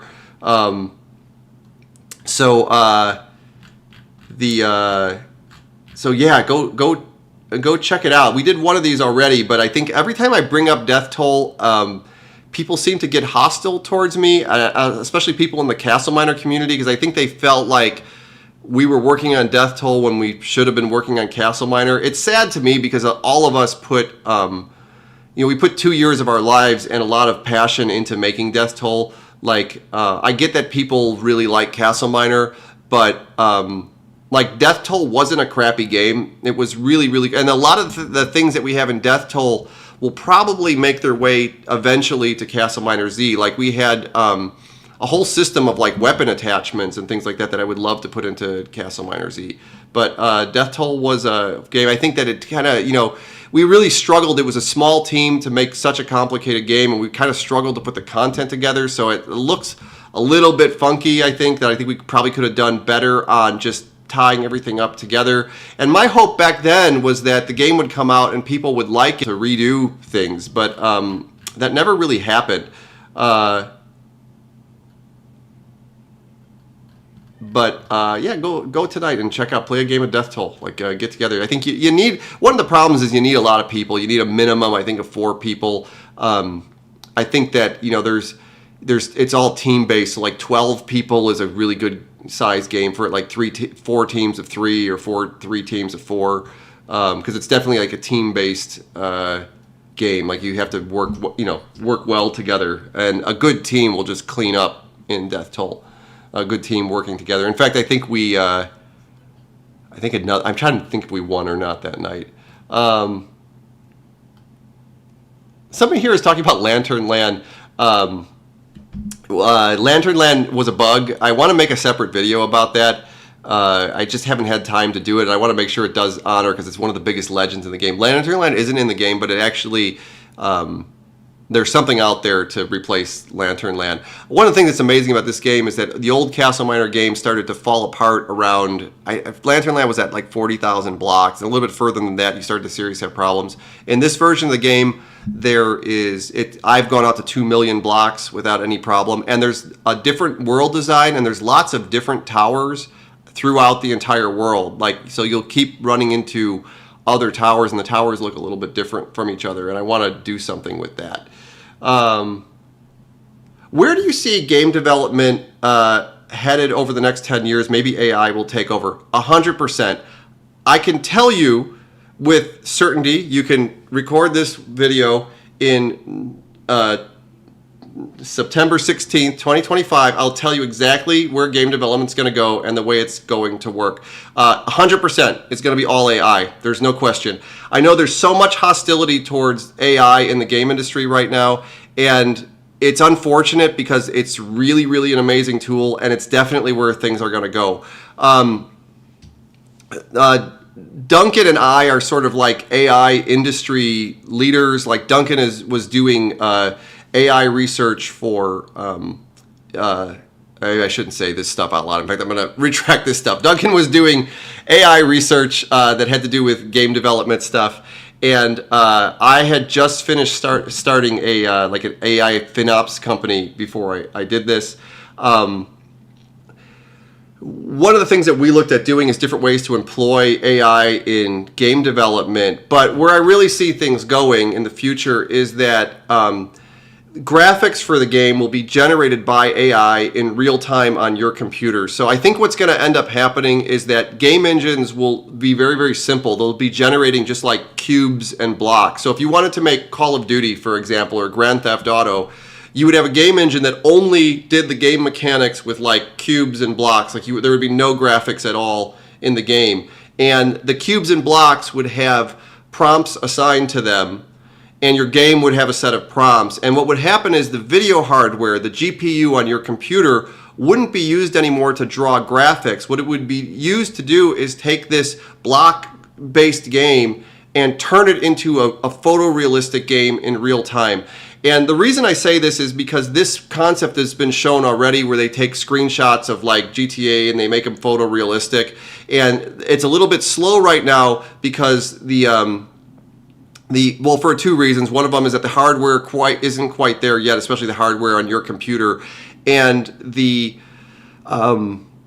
the AI isn't there either. They're still making a lot of technologies, but it's like two curves that are going to hit each other, and all of a sudden what's going to happen, and this is going to happen really fast, like within, I would say, if you follow Moore's Law up, Moore's Law says that the speed of computers doubles about every 6 months to a year, and there's almost like an inverse Moore's Law thing that's happening with AI, where AI is getting more efficient at a rate of almost, doubling every 6 months. There's going to be a point where all of this stuff can happen real time on a consumer GPU. So what'll happen is game developers won't make graphics anymore because there'll be no reason to. There'll be no way that you could compete with the AI version of the game, but they'll probably still want to control the mechanics in the game itself. So what they'll do is somebody will come up with an engine that's just like meant for this purpose, where everything is like set up like perfectly so that the AI can do a post-process step to give you photorealistic graphics after the fact. And then those graphics will be done on your computer. And if they need to update the graphics, they'll just change the prompts. So like the game, if it's like if it's like, Smurf Village or like Call of Duty, they could just change it on your GPU and there'll be no work involved for it. And what that's going to do is a couple things that are going to be really, really cool for game development. The first one is that ordinary person, like one single indie developer, could make a game that would compete with AAA game companies. Because the problem is that the people that hate AI in games right now aren't thinking this through all the way. The only people that you're really hurting by that is indie developers who have limited resources and are trying to use this as a creative tool to get things done. AAA game developers don't need AI. The people who make Call of Duty and them, they don't need it. They have enough money and resources that they can hire 1,000 artists to make a game. But an indie can never compete with Call of Duty for that reason. But in that world where AI is generating the graphics, a single indie developer 100% could make the next Call of Duty game. It's a completely democratizing, leveling function. And what you're going to get out of that is games that are so interesting and so high fidelity. Like imagine like Oblivion or like Skyrim, just coming from like one single indie developer. It'll be a completely amazing world. So it's sad to me that the gaming industry doesn't embrace this more, because what it does is really helps indies more than anything, and it's kind of where everything's going to go. The other problem that we've had in the game industry over the last, I would say, 25 years or so is that the cost of making games has skyrocketed. Every time a new piece of hardware comes out and fidelity goes up, we need to put more work into a game to take advantage of that. Like, nothing comes for free. So the cost of games goes up. It almost doubles every year. And when I was making AAA games back in the 1990s, like a really expensive game was like $10 million. Now, like $10 million is like nothing. Like, there's games that cost, like the Call of Duty games, I think cost almost like $400 million or something to make. Like, there was that big tower in the Middle East. I forget the name of the building. There was this, meme recently that talked about how the cost of GTA was actually more than it took to cost to build this big tower. That is an unsustainable future for the game industry. It's not a future that any of us want, because what happens is the only people that can make games are big companies. And when big companies make a game and it costs $1 billion to make, they don't take any risks at all. So what you'll see is the same boring AAA games, one after another. Like, people talk about AI slop. The real slop is AAA slop. I haven't been interested in AAA games for almost 20 years for this reason, because it's AAA slop. Like, these are like the same exact games that are sort of like just a little bit different every year, and everybody else is just completely locked out of the marketplace. So I am really looking forward to a world where AI opens this up and we can have like creative people making interesting games again, instead of the whole industry locked up by AAA game companies. Anyways, I don't remember how we started. There's it's the Burj Khalifa or something like that is the name of the tower. I'm like butchering the name, so I don't want to get it wrong.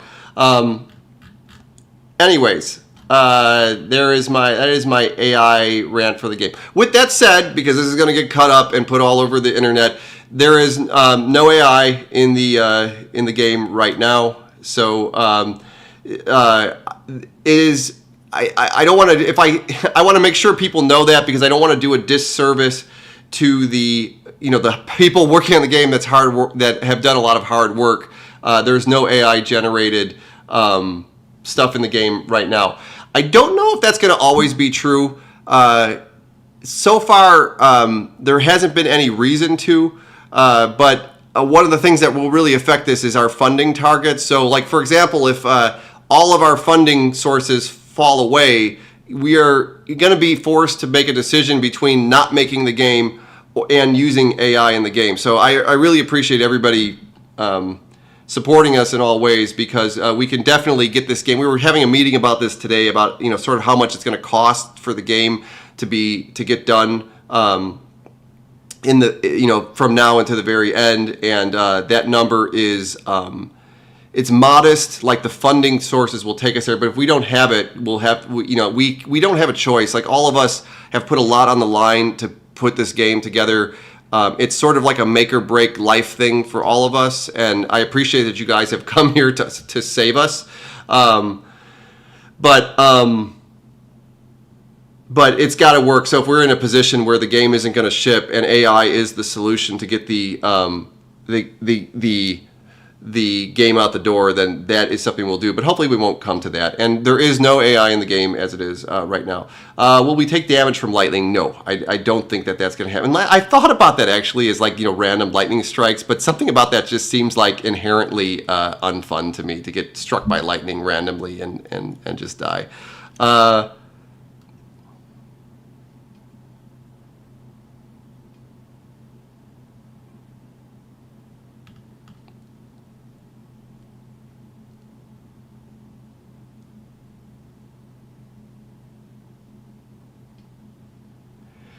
Somebody's saying here, I don't know what they're talking about. Somebody's saying here you should have an option in the game to turn off AI generated graphics, so people that don't like AI can play the game without it. I'm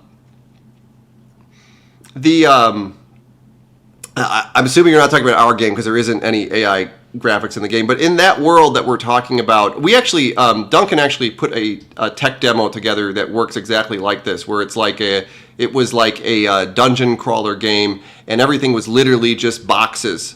And then the AI generates like a hyper photorealistic game on the other side of it. And right now, just generating one frame of that, takes like, 15 or 20 seconds. But you realize if you start cutting those numbers in half, and next year, that was like a couple of years ago, but next year it's 7 seconds. The year after that, it's 3 seconds. All of a sudden, when you're doing 20 a second, it's like realistically. In fact, somewhere online that there's a tech demo where they're playing like Doom or something in real time, and it's completely AI generated. And the research is the other part of it. Is the research. Google has an AI called I'm going to get the name of it wrong, but it's a virtual world. So you actually build there's an AI virtual world that you can walk around and interact, and the world maintains state. It's kind of amazing if you've looked at it, but when you look at that demo, people were sending that to my people I knew in the AI industry were sending me demos of that, because it's not a leap to say that if you can do that right now today, turning that into a game is just right around the corner. So that's even a step further, where the AI is doing the entire game itself, like it's generating the virtual world and maintaining it. Like, imagine if you could make a game by saying, like, make me a game where I am in a medieval dungeon and I fight monsters with swords and shields, and you just had the game in front of you right now.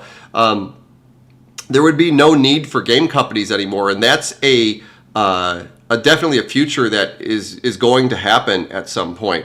And why would you not want to live in that world? That would be like cool as hell to be able to, like, generate your own game on the fly. You want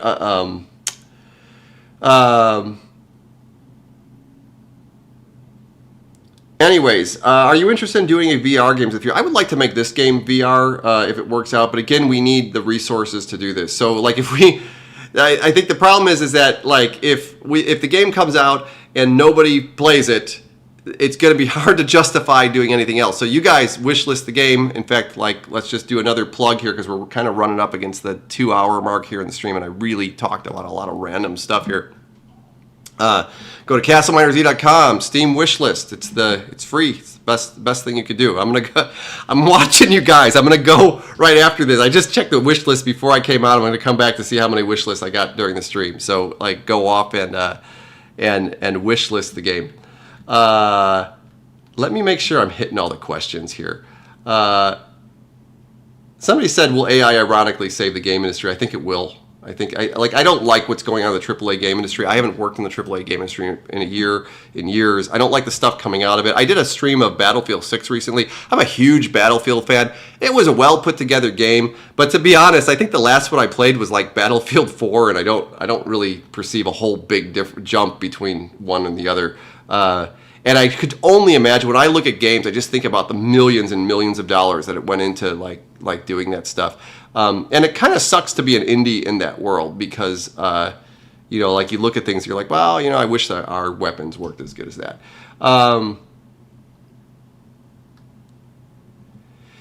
Somebody's saying here, we'll use the original soundtrack for the main menu theme, or using the AI. The soundtrack during the trailer is not an AI remake. That's done with live instruments and a band, actually. So the theme song is I think we will, you know, whatever. I'm not going to say anything right now. I think I would like to replace the theme music with the theme that plays over the trailer, which is not an AI game. Currently, there's no music in the game at all right now. Let's see here. Let me see. Somebody said remind about the Go. It's not a GoFundMe. It's a Patreon. I want to make sure that we have a Patreon on the page. If you want to donate, it's a great way to do this. You go to CastleMinerZ.com. You can click support us on our Patreon. I really appreciate these. These are, you know, Patreon. If you're not familiar with it, because I realize some people aren't. It's like a subscription. You like pledge so much a month. The reward tiers there are pretty cool. I think in the second to the highest tier, one of them gives you priority access to the beta. One of them gives you insured access to the beta. One of them you get free merch if you do it, and you get invited to a special Discord channel where you have a more direct contact with us. But you can find us. Typically, we're on Discord a lot, so you can, if you have questions, you can do that.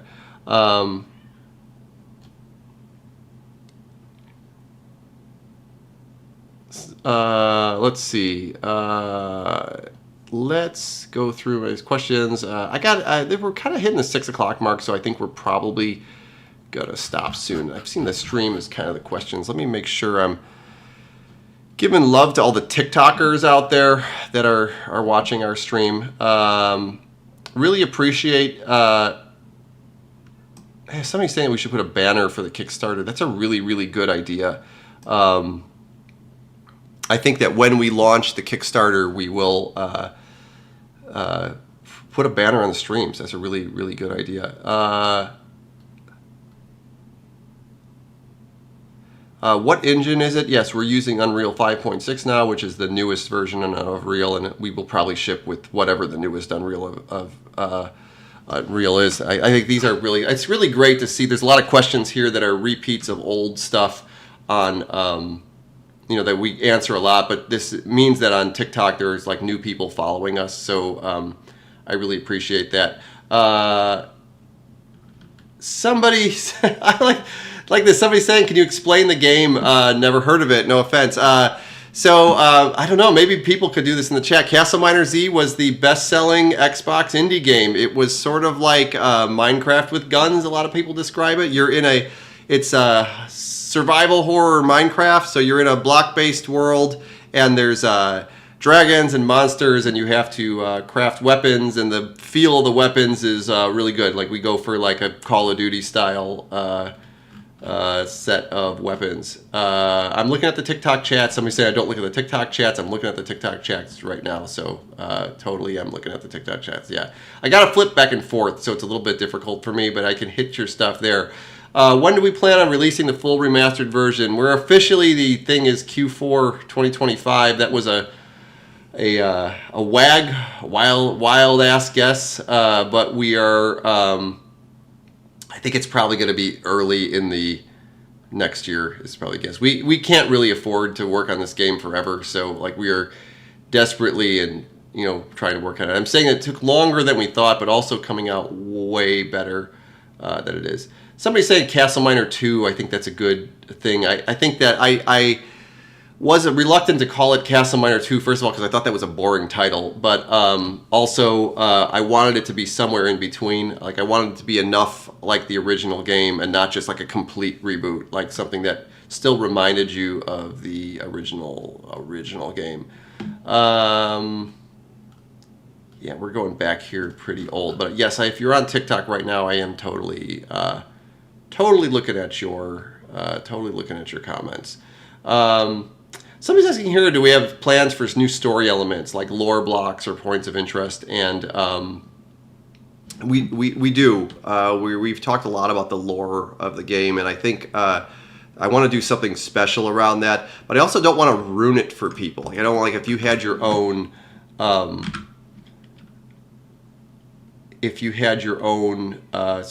Story in your head for the game. So I guess I kind of want to hear from the fans on this.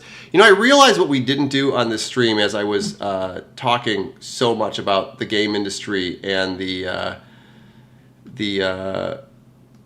things. I didn't show the Voxel creations off this week, and I had a bunch that were planned for this, and maybe I can just do that really quick before I go. Somebody's asking, the devil return? Yes. Will the terrain change as we go further out? Yes. Okay, let me just do this really quick because I want to do justice to these. A lot of people, if you didn't know, if you go to our website, there's a Submit Voxel tool here, and we have a tool. This is actually out of date. I was literally updating it before we went to, but there's a in-game, in-browser Voxel editor that we have. I'll throw that in the chats as well, and you can build stuff for the game that we will end up possibly putting into the game. Yeah, no promises. Oh, that shows up. The chat shows up in TikTok too. That's cool. Okay, great. And I wanted to just bring up some of the Voxel submissions that people have. I gotta flip off before I go and load these because I gotta find them on my computer. So here's one by Dark Ovis called Desert Runes, CMZ Desert Runes. And this is cool. This is I actually really like this a lot. Somebody took advantage here of the beveled blocks, which is really cool. Like this is one of the things that we added here in the CastleMiner Z engine, that we could bevel blocks. So they made this cool looking runes with the bevel blocks. So nice. I love it. I love it. And it's like this is something that would fit into our desert area actually pretty well. It'd be really easy to place this. I think a lot of people are putting like a ground thing around stuff, and it's how you have to place stuff on flat ground, but this is a really, really cool one. This is really good. Love it. I'm going to kind of go through these quick here because we're at the 2-hour mark, and I think that people are probably going to get bored of me rambling about stuff. I drank a whole bunch of Diet Coke like right before the stream, and I haven't been doing that lately. So I was, and the same person, Dark Ovis, the tower, and let's look at that. So this is another cool, cool little tower. It looks like we used some of the newer rock textures. This is for this, and the cool thing about that. Duncan's voxel editor here is that it works with the in browser with the day and night, so you can see how the lights would look at night here. Appreciate it. This is really cool. Love it. Love it. Let me go to Desert Castle by Sawyer.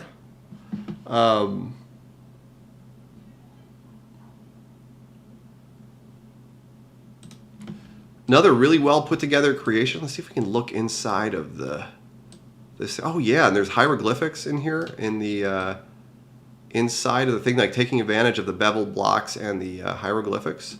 Super cool. There's like a little courtyard and a thing we can walk through. These are a little bit difficult for me to put in the game, actually. I'm going to try to find a way to do that. Like I would love to set up like a big gallery in the game where people's submissions are in there. But thank you for that. I appreciate that. Super cool.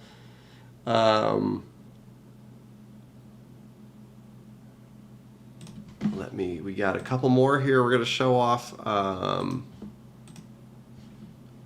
Oh, we got one more here. And this is cool. This is our good friend Luke Shute. Luke Shute seems to, we have a submission every week from Luke Shute. This is, I should have got the name right. It's a radio tower. Amazing. This thing is huge. It's huge. Like so amazing that this thing is I could see this appearing like in the top of like the lagoon or something, like, you know, like off in like a jungle area. So much detail and time went into this, like just such an amazing creation. I bet there's stuff inside of these rooms. Like just imagine coming across this like just randomly in the world somewhere. This is cool because we could tie this in with the aliens somehow. That somehow, like, you know, aliens were summoned here to do this. This tool is right in the browser. So all you have to do is if you go to CastleMinerZ.com and there's a link here for submit voxels, and the voxel editor is not linked there, but I'm going to try to get the website updated in the next day or two here. I'm going to throw it in the chat one more time. It's the voxel editor. It works right in your browser, so you can just, it even works on your phone, so you could just go in there and just start building that. So somebody's saying the tank top is iconic. I appreciate that. You can get, actually this one isn't on there anymore. I got to put these back up. Like you can't buy the tank top right now, but here you can. I'll put them back up on the store so you guys can wear the tank tops and, like, you know, rock the Z around. So it's cool. Okay, so I appreciate everybody dropping by. We went over 2 hours today. I rambled a lot about the old days, which I love to do, but, you know, I'm hoping everybody else and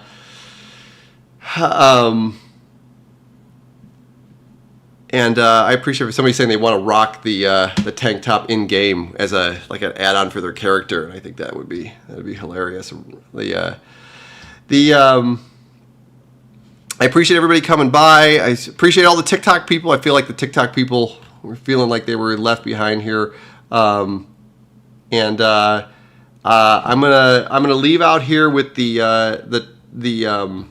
trailer, and we'll do another one of these next week. Maybe we might have a dev stream in between there and here. I'm trying to figure out how my week goes together. I'm doing a lot of administrative stuff, and again, this week my plan, is to put together the Xbox submission. So if you're interested in that, we'll see how that goes. That's going to be a big drama piece in this soap opera of putting the game together, is whether Microsoft will allow us to be on the Xbox in their system. So thank you, everybody. Have a good night, and like and subscribe.